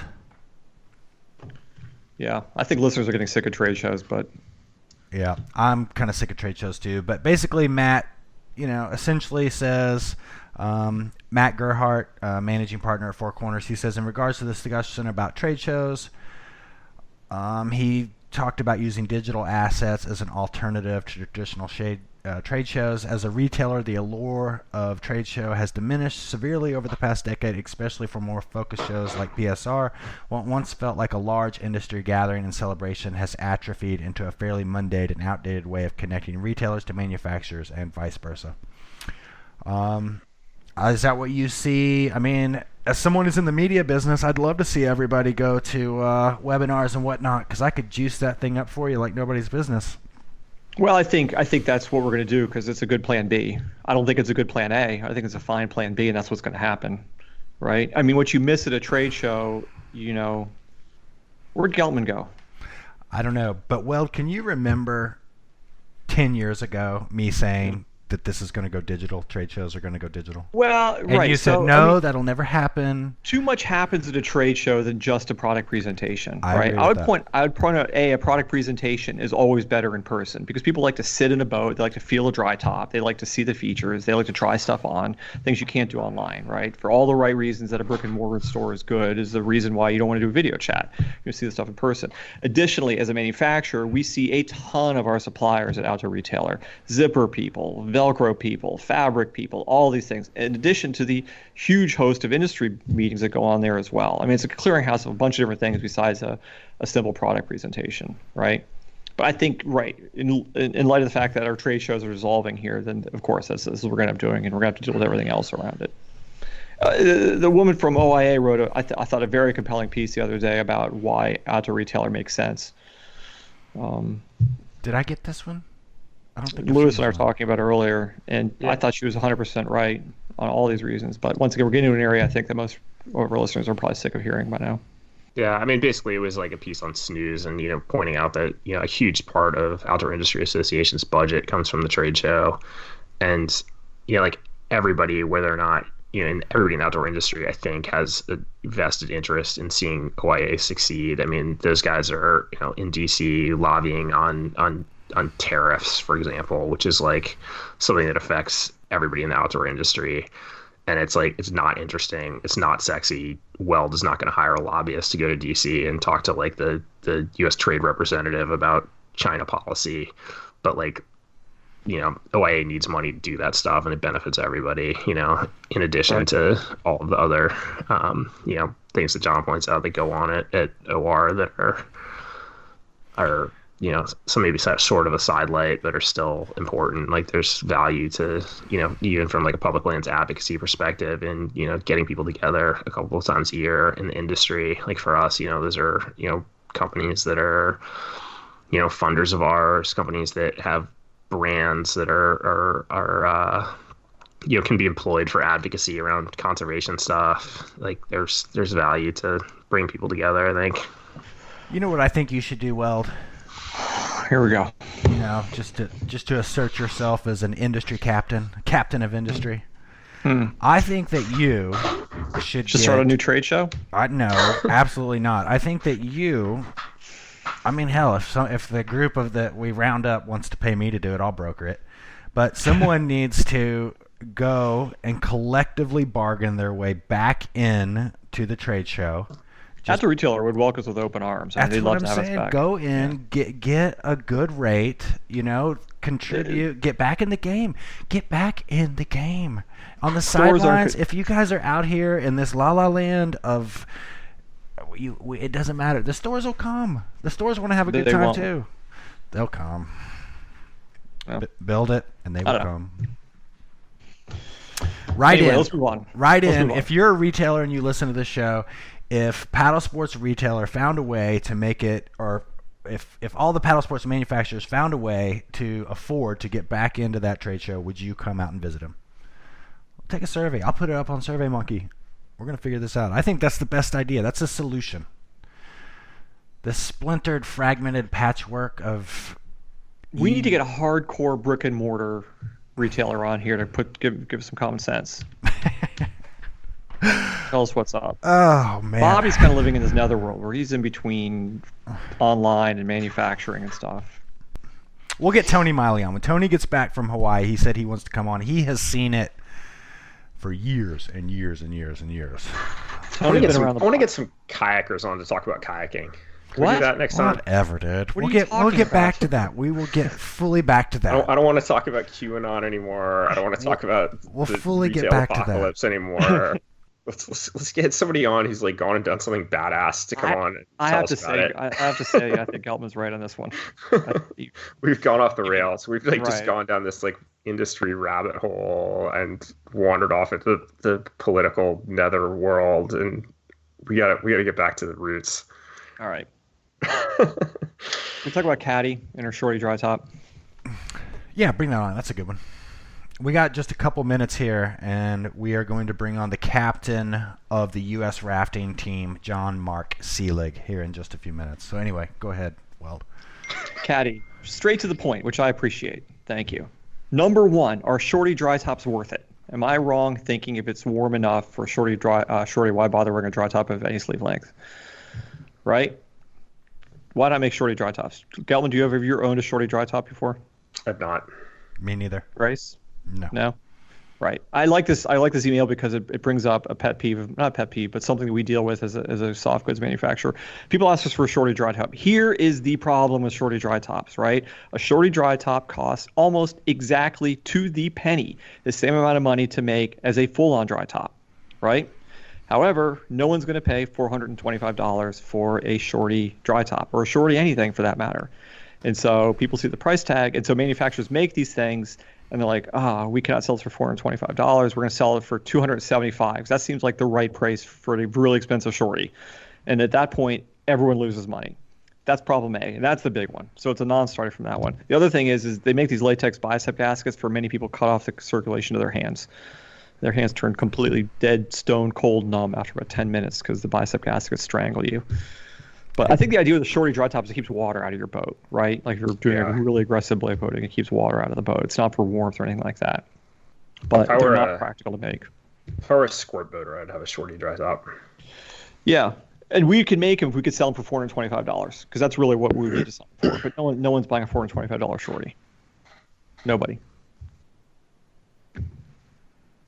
She also says any advice for smaller paddlers and fully grown at 115, fed up with garbage, 180 pound or 100 to 180 pound paddler weight range of some boats. Right. So you get a whitewater boat that's weight range is between 100 and 180 pounds, which is laughable.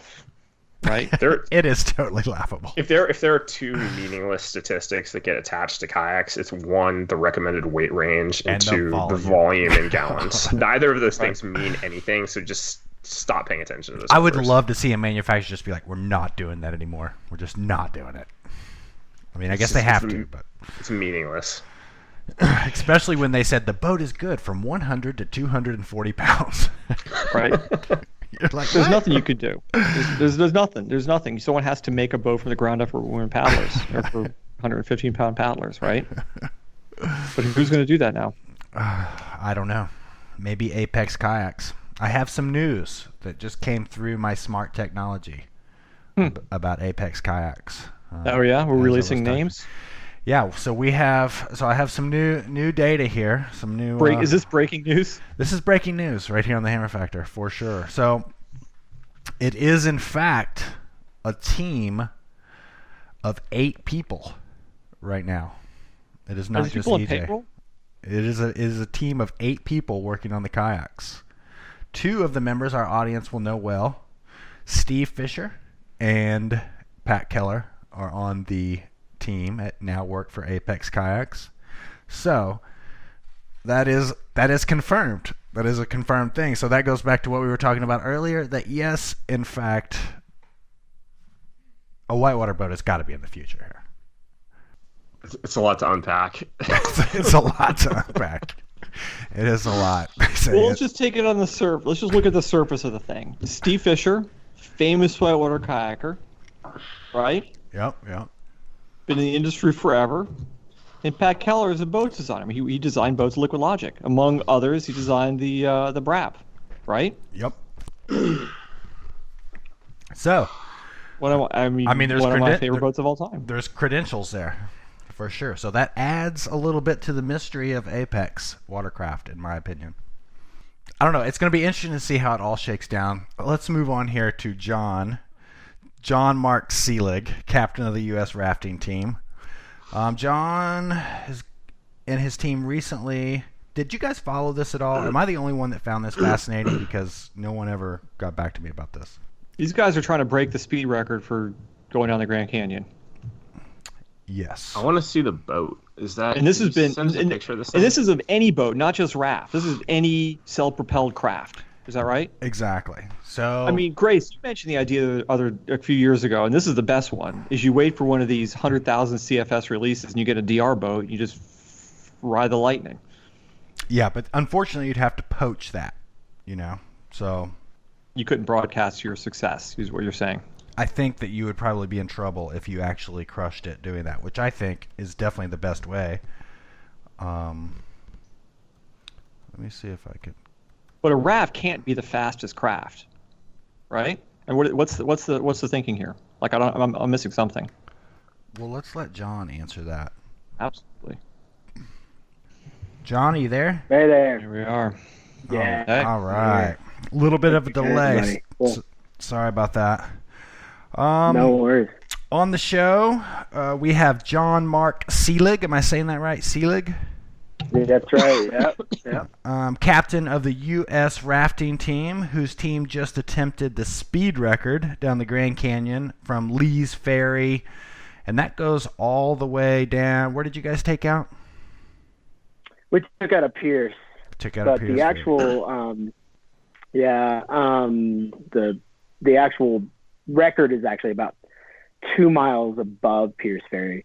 Why, we still don't know. It's a really random location that it's kind of always been the location that people have had that spot. It's called Grand Wash. And so it's a very confusing location, but it's an incredible spot.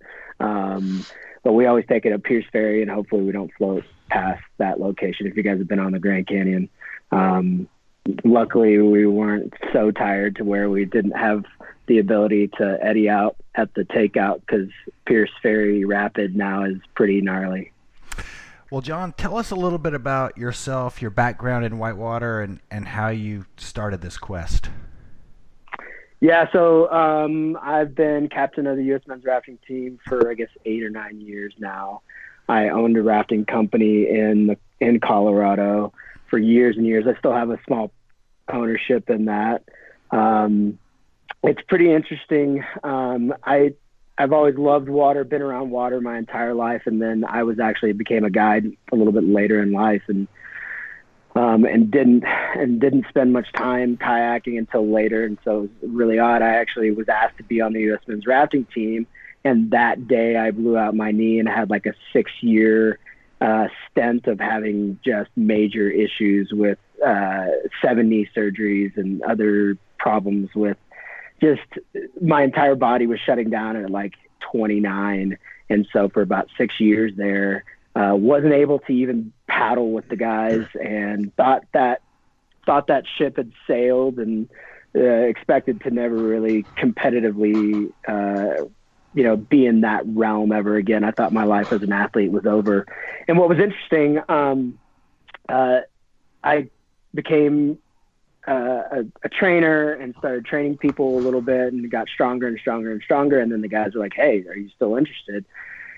Stepped in and started paddling, went to New Zealand for my first World Rafting Championships. And then I've traveled all over the world to just incredible locations that have just been a blast. And what happened was we kind of continued to paddle with the International Rafting Federation, and no one knows anything about rafting. And when we had spent some time with some of our sponsors like Chaco and Yeti and NRS, they were kind of like, "Do you guys want to do some other stuff too?" And we're like, "Yes, we want to do some other stuff that's not just international raft racing," because raft racing is interesting because you have 4 different events, and it's incredible. There's, multiple countries that come to these events, but no one has any clue what we do.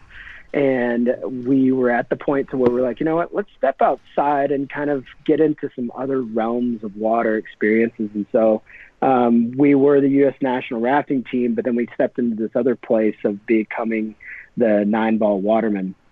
And mainly it was an avenue for us to take some of our sponsors through some other experiences that we wanted to have. And so we got into outrigger canoe paddling, and then we got into this whole Grand Canyon thing. And we are continuing to do just canoe paddling. We have a bunch of other endeavors that we're always trying to take on. So long and short of it is that we love water. We didn't want to be completely limited to just raft racing. And we thought honestly that some of the other things that we've been doing have been a lot more interesting to most people, and interesting to us. And we wanted to kind of challenge ourselves beyond just paddling in a raft with 6 other guys. So what is the what's the format for raft racing? Like when you go to the Yeah, so on the international stage, there's 4 different events. So you've got a sprint event that usually lasts anywhere from 1.5 minutes to 2 minutes. And that seeds you for the next events. And so the next events are head-to-head, which is it's actually extremely entertaining and really, really hard. But you have 2 boats. Now they've changed the format a little bit to where you have to go around buoys. You can hit each other. And then you have a slalom event, where you go through gates through class 3, class 4 rapids. Very similar to, kayak slalom, just the gates are a little bit wider. And then you have a downriver event that typically goes, it's around anywhere from a 7 to 10 mile stretch. Maybe, mainly typically they want the race to be anywhere from 40 minutes to an hour and a half. So it kind of tests a little bit of everything. Where you've got to have power and explosiveness to be able to handle sprint events. The one that we struggle the most with is the slalom event. That's probably our toughest event because we just don't. America's not known to be big slalom boaters in general, and finding locations to actually train that is really hard, especially in Colorado, because we don't have year-round water. If we were maybe on the southeast or to the east, it'd be a little bit easier. But yeah, Cool. Yeah. So can I back up? Oh, sorry, John. Yeah. So when you were having these health problems and your body was falling apart, what brought you back? Real quick. Sorry to get off topic here, but I'll forget if I don't bring it up. So I think I just didn't want I've said this actually in one of our films. I didn't want my life to be over. Like I was feeling old, and I was like, no, I'm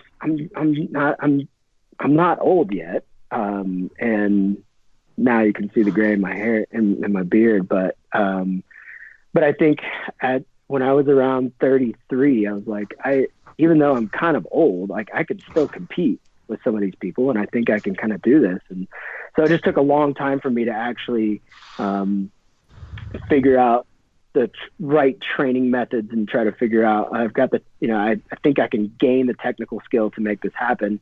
I just got to make sure that my body's not going to shut down. And so I had to be able to figure out, for 3 years, I never would get in a boat without a knee brace because I was just so terrified of having another injury. And then I had to get over that stuff. I had to say, okay, I've got to figure out how to train intelligently and train not like I'm in my 20s anymore, and figure out the best methods. And so I started spending a lot more time in the gym and working on skill when I'm on whitewater. But it's kind of funny because I didn't want to just crush myself all the time in water and then not be able to do the sport that I love to do. That I had to kind of get a little bit better balance. Okay, cool. I sorry, I wanted to touch on that before we moved on. Yeah. So when was your first attempt at this record? You guys decided you wanted to do something out of these competitions, and when was your first attempt? Yeah, that was in January of 2017. Seth Mason is one of my best buddies. We kind of came up with this idea, and I hadn't even read the Emerald Mile at the time. I just knew about speed runs. And even, Kevin Fedarko, we've become acquaintances now. The book is incredible if you haven't read it. Emerald Mile is a really good history of speed runs and people and just going through the Grand Canyon with any type of craft. And it's a great history of West and water. And so that book continued to stoke our fire once we read that. And we realized, okay, this is something that we really want to do. And we want to be challenged on one of the best rivers in the world. We want to be challenged one of the longest distances that we've ever paddled or rowed. And we realized that paddling isn't going to be a great option. And so we were like, well, we've got to make sure that we figure out or create some type of boat that will work for long distances and will actually be able to take the magnitude of, rapids in the Grand Canyon. And we've got to figure out, we wanted to do it all together because we all paddled together, and we realized, okay, let's do this experience together rather than doing this individually, just in kayaks, which that's always an option. There's plenty of people that have done speed runs in kayaks since 1983. And we didn't realize until a couple months ago, Brad Demick, who is a boat maker, in Flagstaff that makes a lot of dories for people. He's done it for years, and he's got to be in his late 60s. He's a fantastic guy. Pointed out that there's only been 2 speed runs through the Grand Canyon that have not been kayaks since 1983. And he said, and those are you guys.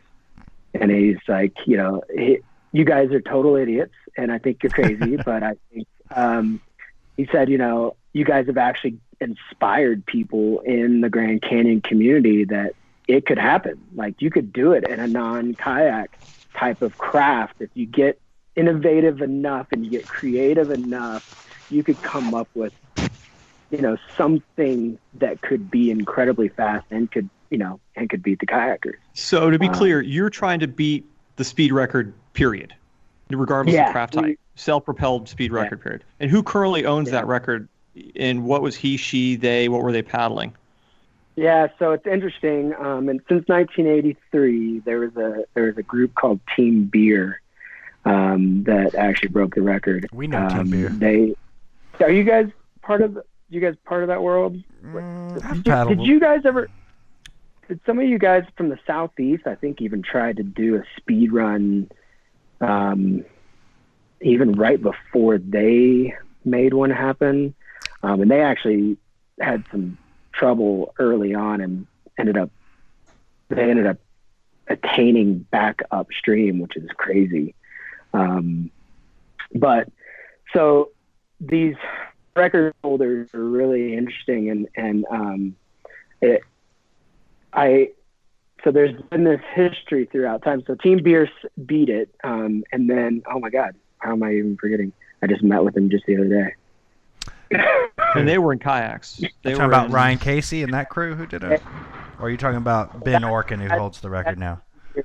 Ben, sorry. Yeah, we just met with Ben the other day. I just totally blanked when I was anything else. So Ben Orkin is the guy from Colorado that had done Canyon probably 6 times. He actually gave us a little play-by-play the other day. He was incredible, super friendly to us. He sent us a message before and said, cheering you guys on, I'll be tracking you the whole time. When we finished, he said, man, you guys really were, it was really tough water levels. I can't believe you guys kept going. He's just a fantastic guy. And so Team Beer beat it, and I think they were in the 35-hour range.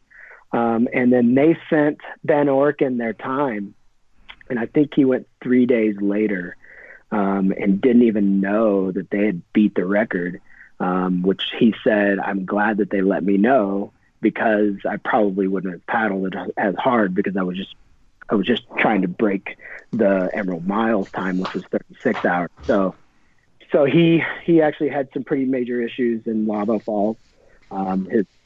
He didn't zip his zipper, his P zipper, and went through lava, swam and through lava, and his suit filled up, and he had to contemplate for about 45 minutes if he was going to continue to head downstream or not.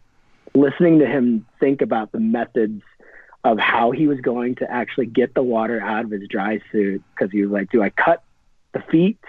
Because if I swim again, I'm in big trouble. Or do I just, so he brings his feet up above his head and tries to dump all the water so it get through his neck gasket. It was really cool listening to some of the details, and even him going to Lake Powell and hanging out for 3 weeks before he actually made the speed run, because he couldn't find a place to paddle in Colorado because everything was frozen. And so he just trained his ass off, and he's a pretty special human. And even the whole time while we were in the Grand Canyon, we're just like, this guy did this by himself. Like we are sitting there. It's kind of like the worst type of peer pressure you could ever put yourself in, because you're sitting there with 7 other people rowing through the Grand Canyon, and you're just like, well, they're keeping going, I guess they'll keep going too. I mean, it's just absolutely miserable.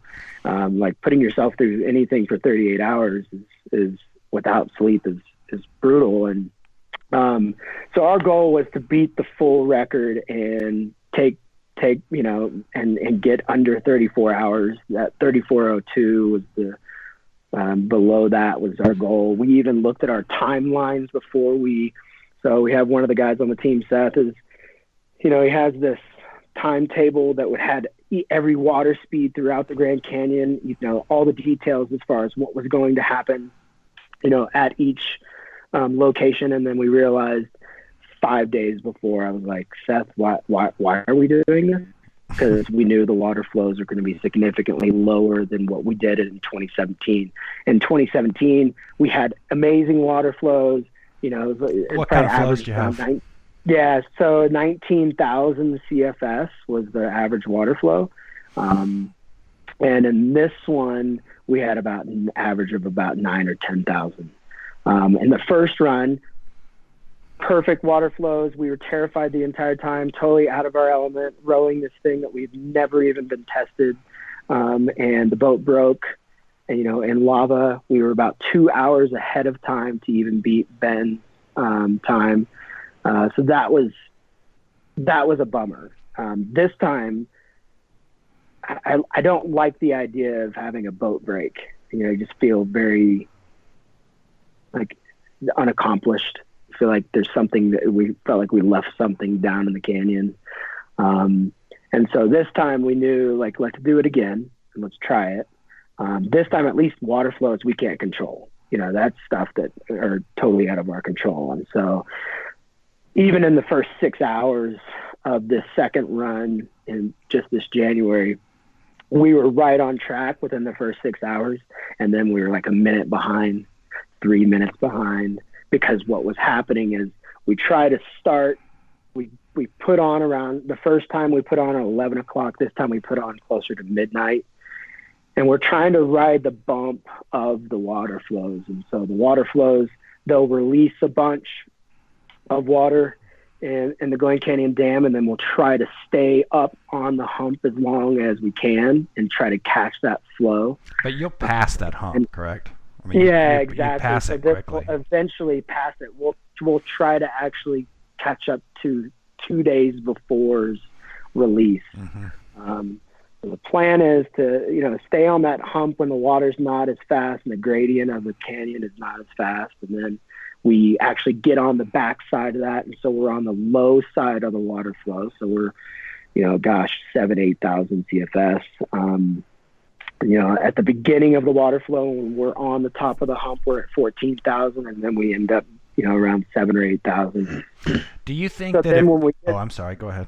Yeah, go ahead. No, so when we get through the inner gorge, the gradient picks up. So the idea is okay, well, the gradient picks up, we can pick up a little bit of speed through that area. So we're still kind of hanging on. And then as soon as we get through lava, everything just felt like it came to a halt. How far behind were you at lava? Oh, by the time we got to lava, we were hour and a half behind. And that just continued to trickle. Do you think if you would have had the boat that you had this time, or if you think you would have had the flows that you had last time with the gear and boat that you had this time, you would have made it? No doubt. Yeah. As a kayaker, I'm completely confused as to how a raft is going to beat a kayak, and you have an answer for me, I'm sure. But to me, it seems completely. There's just from what I know about rafting, I'm there's no way a raft's going to beat a kayak. But yet you guys you're in the hunt, right? I mean, you're right there. What am I missing? Yeah, and we knew that we had to have more power because, as you guys know, a raft just pushes water downstream. So we had to figure out, okay, we've got 6 guys rowing at a time. One guy that's resting, but he's not really resting. He's just eating and he's feeding everybody else. And then you have one person steering in the back. And that guy that's the steering in the back is it's on a sweep oar. And so with an inflatable boat, you're pushing water the entire time. With a kayak, you're actually displacing water. And so you can actually plane. With this thing, it's almost, if you guys have ever spent any time on a row machine, it's almost like you just pump up the damper and put it all the way to 10 and put as much resistance as possible.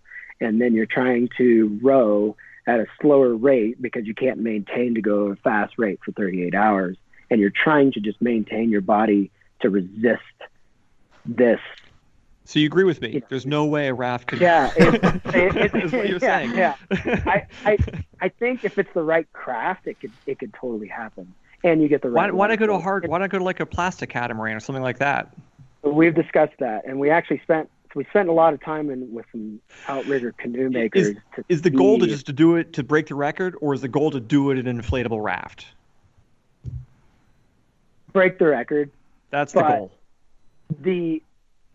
So if we went to a roto-molded, type of, craft, the expense would be off the charts. There's no one that makes that. And so we'd have to spend thousands and thousands of dollars to actually make a craft like that. But there's no one who makes a raft like the one you paddled, is there? Right. Yeah. But no tooling involved. How about a composite? How about like a composite? So that's the one thing we discussed, and we spent the issue with. So we have Johnny Puakea, who's the designer for Puakea Designs, which is an outrigger canoe maker. Right. He became a friend of ours. We spent some time with him in Hawaii. He had this entire plan, like let's build this. Like I've got what you need. We're going to use Kevlar. We're going to use fiberglass. We're going to make this boat. It's going to be the same thing, but it's going to be a displacement hull, and we'll take hits with rocks. I can make it strong enough to where it can make take a hit. Right. Bingo. He was, yeah. And I think for the guys, the last run and having issues, it's really hard to control a craft that is 30 to 40 foot long. And the likelihood of us hitting something at some point is really high. And I think all the guys were like, we were so close. Like, why would we want to change anything and change it to the point to where we don't know how this other thing is going to even be able to be managed, or even like, how are we going to control something that might not actually want to ever freaking turn? So then we get something that's, that's like a rocket ship and it can go really fast, but now we can't even turn it in rapids. Or, perfect example, like what are we going to do at Dubendorf, or what are we going to do at, Bedrock, or how are we going to get away from this or make, especially like it, or even like at Hans, when you actually have to make some actual moves in the rapids rather than just some of the other rapids, like some of the class 5s are just set up good. So we really had to analyze and make sure that the boat that we were taking would resist, and we didn't feel confident enough taking something that is hardcore and being safe. And we all have kids, and or I have kids, and wives and girlfriends, and we were just like, is this the safest way to do it? Because we want to be smart. We don't want to be complete idiots, and we want people to continue to be able to do speed runs. And if we screw it up, and then someone's having to bring a helicopter and a massive crew to get us out of the canyon and be, and then who knows, the forest, the National Park Service might say, all right, no more of this stuff. Yeah, we're gonna put in the regulations that you have to be in there more than 5 days or something like that. Yeah, you don't want to be that guy. To our listeners who haven't seen your boat, it's a catamaran style raft, and you guys, there's rows of 3 on each side. You have 6 oars. And then how long was your boat how long were the raft? 39 foot cat tubes, and they are designed by Hala. We used Jack's Plastic the first time, and we went and spent some time with Hala Paddleboards, which they don't even make raft tubes. But we knew they could make something incredibly sturdy, and we knew the materials were great. And so we were like, okay, let's meet somewhere in between. The last boat was too soft. This boat, was really stiff. So we had carbon stringers that Hala has this special patent for their boards, where they put carbon stringers throughout the PVC tubing to give it some more rigidity. And so that was it was fantastic. So they were awesome to us and helped us build this, this craft, but we had to build the frame to go around it. And what happens is the frame itself, we have 6 guys rowing, and they're rowing backwards, which is freaking just weird. I mean, it's really hard to row backwards when you can't even see the rapids. But what happens is through the big class 5s, the major rapids, 2 guys closest to the stern actually flip around so they can push and pull, and they can rudder along with the steers in the back. So then we also lock our seats. We call it whitewater position. We changed it from, hey, because those guys would flip around, and we said, can we stop saying those guys are going to flip, like in general? Can we stop saying flipping? That would be good. So then we changed the term to whitewater position. So those guys would flip around and they would push and pull, and then the other 4 guys are still rowing in that position. But we used a lot of material from Concept 2, which they make row machines and ski ergs and bikes, but they started in the rowing world, and their oars are absolutely like almost indestructible, like fantastic oars. And we use those both runs, and they still look pretty impeccable. We've put those things through the ringer. And so what happens is those 4 guys that are closest to the bow, most of the time we're sliding on, our seats are actually sliding back and forth. And so, just like a rower would. But when we go through the bigger rapids, we actually lock the seats in, and we take our feet out of the straps. And then we kind of stand up as though you would like in a oarboat. And are you straddling the tubes in this thing? No, the frame is in between the 2 tubes. And so the seats and the stretchers and the rowing seats are in between. And so, but you're pretty close, to the other guy right next to you. So you're pretty tight to where you're about a foot away from that guy, but it's a sculling style. So that you're on 1 oar instead of using 2 oars. So you have a guy across, he's got 1 oar, you're across from him, you've got another oar, and you're kind of actually in a twisting type of motion too, which it can be brutal for 38 hours. So, yeah. And what's interesting about this crash, and I think everybody's always like, well, what do you think about? Like, why did you do it this way? And we wanted to experience it together.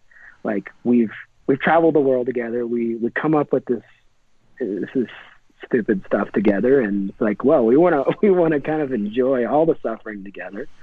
And so this is the best way to do it. And there's moments through 38 hours where one guy's in a really bad place and the other guy's still going, and then the other guy's doing poorly now, and then you're just trading off. It's kind of like you never want everybody to be crashing at the same time, and trying to figure out at certain points who needs food. And we were pretty methodical with the amount of calories that we wanted to have, but no matter all your plans that you might have go out the roof.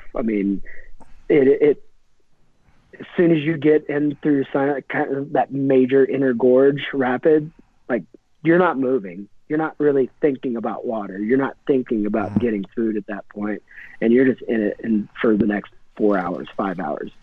So we have these rotations that we want to kind of do, but usually that goes against the plans later on. And then there was one time where I was rowing for like 6 hours straight, and I really didn't get much food, and I crashed pretty hard. But the idea is to try to row for 2 hours. You get 20 minutes of break and then 20 minutes steering the boat. We pulled in this time 3 Grand Canyon guides that were just absolutely incredible people that are endurance athletes on their own. A lot of them do the rim to rim to rim and stuff like that, and they've had hundreds of trips down the Grand Canyon. So their knowledge of the Grand Canyon gave us a little bit of extra confidence this time. The first time, I swear, I was just terrified almost the entire time, going, I have a wife and kid. Why am I doing this? And this time, they gave us so much more confidence because, the guys on the team, there's 3 guys on the team that know the canyon really well. But there's nothing like having somebody that sees it that much. And so giving a little bit of extra confidence that we got from those guys was incredible. But then also what it did was the first time we felt like the Colorado outsiders, like, who are these guys? They're going to come try to break the record. And we didn't know how to feel about the whole thing in general. And we didn't know if it was taboo to talk about it or even. And so this time we decided, you know what, let's get some Grand Canyon guides. Let's get them involved. Let's make it a part of them. And we actually got Grand Canyon Youth to be a part of a fundraising piece that we raised over $13,000 for the Grand Canyon Youth. And what happened in the midst of doing all this, the Flagstaff community and the Grand Canyon community was just like, this is awesome. and they were just so receptive and welcoming and loved every single thing that we were doing. They wanted to know how we were doing it. They wanted to see the boat. They wanted to be, all the details. How are you going to run this rapid? How are you going to, get through this section? And it was pretty incredible to be a part of, feeling like, no, I'm just not some Colorado guy stepping into their world. It was like they were welcoming us into their world. Yeah, So you guys are rock stars. We're getting low on time, but I do have two more quick questions I want to get in here before we let you go. So a lot of people, there's you talk about 38 hours and whatnot. There's exhaustion where you've been doing something all day long, 10, 12 hours. You're hard at it. You're super tired. But then there's throwing sleep deprivation into it. How would you describe that place? For people who haven't been in that place where you're fully exhausted and you're also fully sleep deprived. Yeah. So the first night when we're starting out at midnight. You're pretty jazzed. You're pretty excited. So it doesn't really affect you near as much. Then you go through the full big day. You're in the major, inner gorge, and you're having a blast. I mean, it's really, really fun. And then all of a sudden the sun goes down the second night. You're tired. You're exhausted. You're probably not eating enough and don't have enough water. And then all of a sudden it's the witching hour. You see the boogeyman. You feel like you're on another planet. Especially when you've been hearing the same noises, the same things going on for hours, and you don't even know where you are anymore. And that is probably the toughest part psychologically, is trying to figure out, how do I get through this? And I just got to take it in small steps at this point. I've got the next 30 minutes, not thinking about, oh gosh, we have another freaking 10 hours to do this. You got to be kidding me. No, I just got to get through the next hour. I just got to get to the next rest location. I just got to get to the next. And it is a really bad, and you're kind of picking each other up at certain times. You're kind of like, hey, how you doing? Okay. And like, hey, my boy is suffering right now. I got to pick it up for him. And you feel that kind of energy from each other at certain times. But sleep deprivation has a different effect on certain people. And there's certain people that can be the greatest athletes in the world. And you don't get them sleep, and they're useless. Yeah. And this time, I think we were more prepared psychologically for the sleep deprivation, which helped a ton. So, last question here. What's next? Everybody asked way too quickly. People were asking, so you guys gonna do it again? You guys gonna do it again? I'll never do a speed run again in the winter.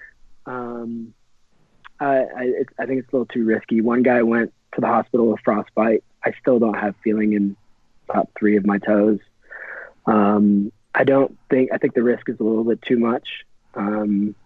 Especially if last time we had 40-degree temperatures. This time we had like more in the 20s. And so that was definitely a little too risky. But then you start dealing with, heat exhaustion other times. So, and then getting the water flows and guaranteeing the water flows. I don't know if we'll do the Grand again. I think we're definitely really interested in some of these ultra paddling races. So a couple of us are thinking about doing the MR 340. I don't know if you guys have heard of that, but it's a 340-mile race across Missouri. And then potentially do the Yukon 1000 at one point, which would be pretty fantastic. So which we're not even like endurance guys, but now we are kind of endurance guys. So there's something about it getting fully exhausted and not having any sleep. I'm telling you, there's something there that it's really weird, and it kind of hooks you. And all of a sudden, as soon as while you're doing it, you're like, I'm never doing this shit ever again. And then all of a sudden, 2 days later, you're like, oh, well, what if we did this? Maybe we should do this. And then, they get some guys from Outside Magazine and an Adventure Journal, and they just kept, well, I think you guys should do this next. No. Let me come up with the stuff. Let me come up with the ideas. Yeah. You guys write the clickbait. I'll take care of the expedition. Yeah, exactly. Well, John, we have got to run, man. I certainly appreciate you coming on the show. appreciate it. Big props to you guys. You know, I've thought Thanks, about man. attempting that trip. I would have to do it under different, I'd want to do it on a super high water trip, and who knows if that'll ever happen again, so. Yeah, I even called the Glen Canyon Dam operator to try to get water. Crank it up. And yeah, I sadly saw that the water flows were not going to happen, and we'd have to be guaranteed better flows to try it again. But yeah. Well, it's good to meet you, John. Thanks for coming on the show, man. Yeah, thanks for your time. Yeah, thanks for your time. Appreciate That's it, very interesting. man. Awesome effort, Thanks dude. for looking. Congrats on a badass trip. There you have it, boys. I mean, you got to give it up for trying. I mean, that was two times. I didn't realize they were actually ahead of the record when their raft broke last time. That was kind of That's confounding. I mean, I just learned something today for sure. I had no concept that was possible. Oh man! All right. Well, we're way deep into 2 hours and 12 minutes of recording. I may have to pop this one into 2 shows. Lewis is literally almost asleep. Oh man, so we don't have time. We have a bunch of listener mails. Let's just kind of kick those in the next episode. Or do you want to jump into some of these since we're here? I mean, we are here. Well, I'd like to make a quick mention about the hip grade video. You have to put a link up to that in the show notes. Oh my God, we didn't talk about the lithium-ion powered kayak either. Yeah. Oh man. All My right. man Fergus Coffee said the link. I found it on my own too, but there is a link of the Chris Hipgrave video from, I'm gonna guess, sometime in the late '80s, running these this trickle of a creek bed in Wales, I think. Huge waterfall. Landy flat. Everybody got beat up. I'll put that in the show notes. It made its round on social media. Did you see the video, Geltman? I've seen it in years past, but I've not watched it on this recent. I'm going to make two very. Sure. I'm going to make two very. I want to make just a quick observation. If you compare the paddling styles of those guys to every other video made of that same era, these guys are remarkably contemporary in their style and technique. They look like modern day paddlers. But if you look at people paddling in the '80s in general, it looks ridiculous. It's laughable. They do have this really loosey-goosey doofac stroke thrown in there every once in a while. I remember that was very popular back in the day. Or being a dislocating shoulder type doofac.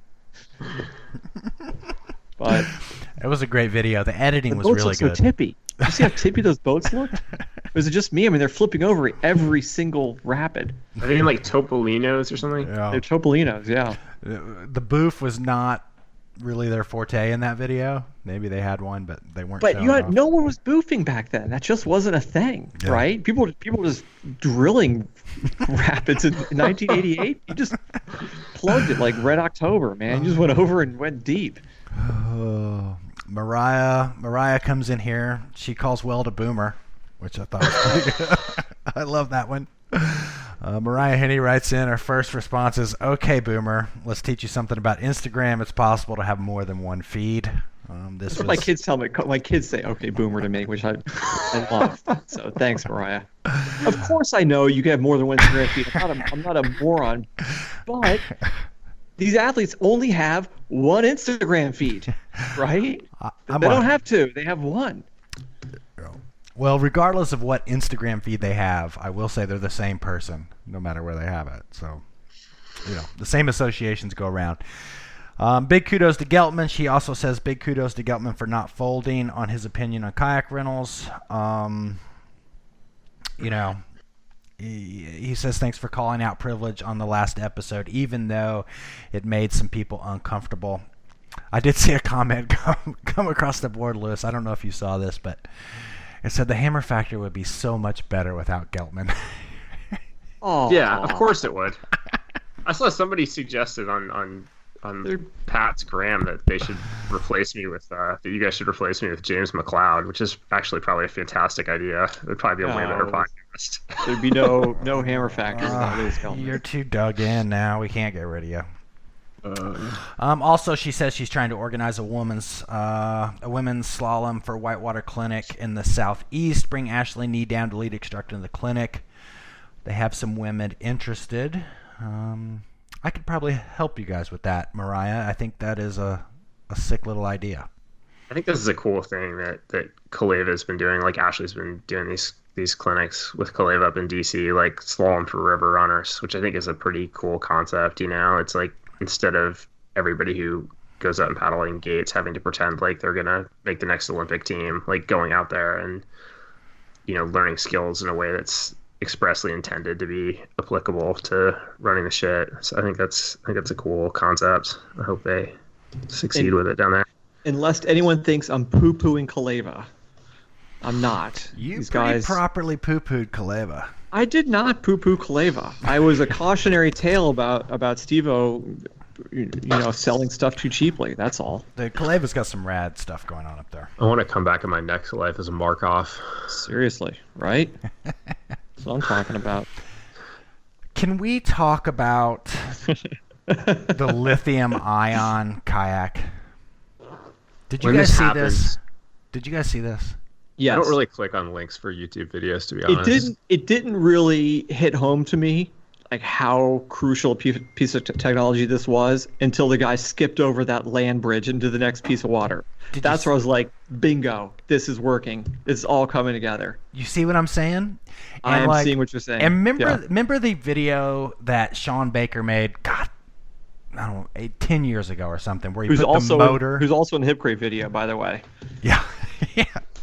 Who put the motor on the kayak, like the gas-powered motor. When I saw that, I was like, that's the dumbest thing ever. You could never take that on whitewater because it can't go underwater. You know what I mean? You can't. A gas motor will not work underwater unless you had some like big tube. But this thing, what's powering this thing?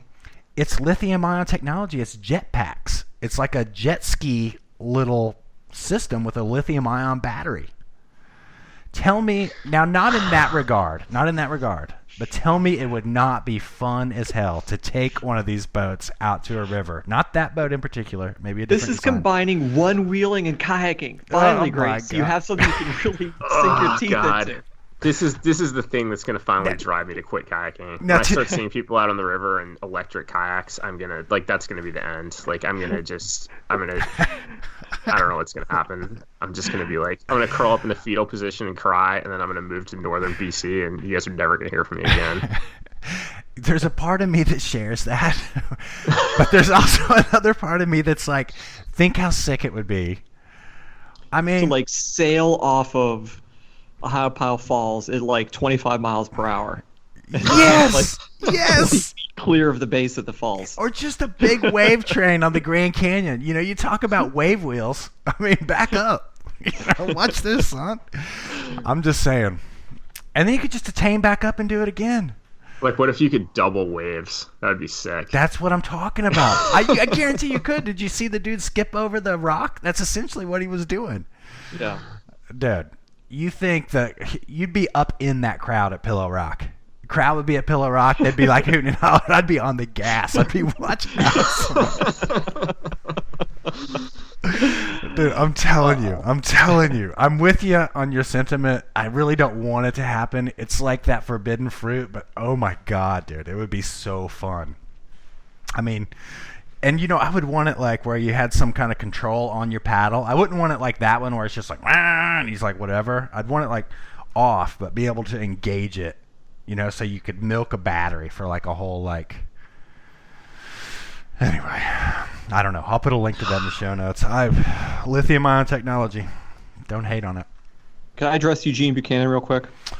Yeah, let's do it. Eugene Buchanan wants Scott Shipley to come on the show. Eugene, we had him on the show, so everything you just said, we did that. And then he also invited himself on the show. And to be honest, I could think of worse guests. He's an interesting dude for sure. Yep. We'll have to get Eugene on the show at some various point. We did have Scott on it. That was a very interesting show. That was back in that was probably early teens or maybe even single digits. Yeah, that was early on. Good show. We have some other slalom racing things here. Let's go ahead and touch on these. Melissa Connolly comes in. Well, she asked about slalom races, and then Peter Benedict and our man Liam wrote in a couple other things. Actually, I think Peter Benedict maybe he's repeating what Lewis already said. Go ahead. What do you got? Anyway, she says, thanks for answering my slalom questions and resources link. It's very helpful. I have a request. She wants a whitewater journal. We do a film festival every year. Where's it at? The Utah Whitewater Club. There it is. We do a film festival in April every year, now entering its 20th year. We have a raffle silent auction. Would you be considered donating a whitewater journal? There'll be one your way, boy. Melissa. Send me your address. I'll ship you one out. Thanks for that hit up. And then one more. Liam, where was Peter Benedict reminded us that there are slalom races, Fib Arc and Salida, and gates there. Yep. And I think that also Liam was kind of giving us the same thing there. But at 2 hours and 20 minutes in, I'm going to make the executive decision here that we are going to get into everyone's favorite section of the show here, your rants and raves, to shut us down. Lewis, I think it's only appropriate that you start us off. Really?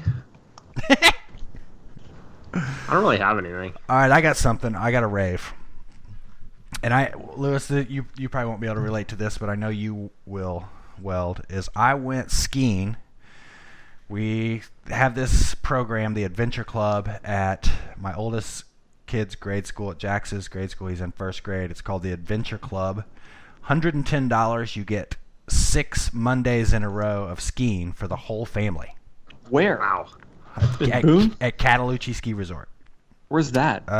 It's basically in the Smokies, right next to the Are you Smokies. skiing on snow? Or leaves? No, you're skiing on snow. It's like 5,500 feet elevation. Yeah, it's a good little hill for an East Coast hill. Anyway, $110. That includes 6 sessions. That's so sweet. Do the math on that. It's awesome. But we took all the kids, my twins who are 4 years old. We all went skiing. Jax has got it. He skis wherever. He's like trying to get air and do jumps and whatever. But the little kids, no fits. Nobody shit their diaper. Or shit their underwear. No drama. Including you. No, including me.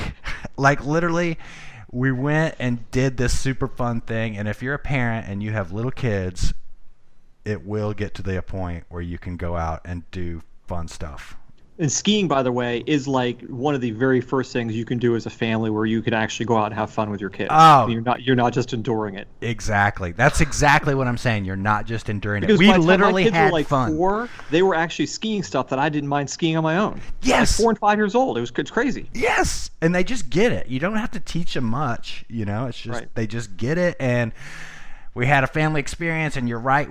That's a great way to put it. We just didn't endure it. We had fun. Every single person had fun. Chelsea, my wife, she's way better skier than, she's way better than me and whatever. And she even had fun, and it was rad. So that's my rant. That's my rave. I'm going to rave about my trust fund. Sick. Let's go to Maui. Just want to talk about how great it is. Yeah. How does your trust fund work? I've always wondered exactly how these work. Did you get a stipend every month, or? I don't know. I just go to the ATM and it's there. I don't know. Right, how does it work for anybody? That's worth a raise. That's not. It doesn't work that way for me, but. Man. My dad taught English at a community college, and it made him very, very wealthy. And that's why you can just go to the ATM and do withdrawals? I guess. I don't know. The money's just there.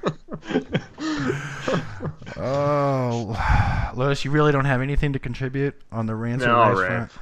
I'm going to rave about my 2020 Hammer Factor Whitewater Journal. I've not really written down what I don't know. You sent me one last year, and I never wrote anything. And I haven't tried to write down what I was doing paddling wise since I kept a training log when I was racing slalom, which I was never very good at. But I've actually been writing in the Whitewater Journal, and it's been good. I've been enjoying it. I get something out of that.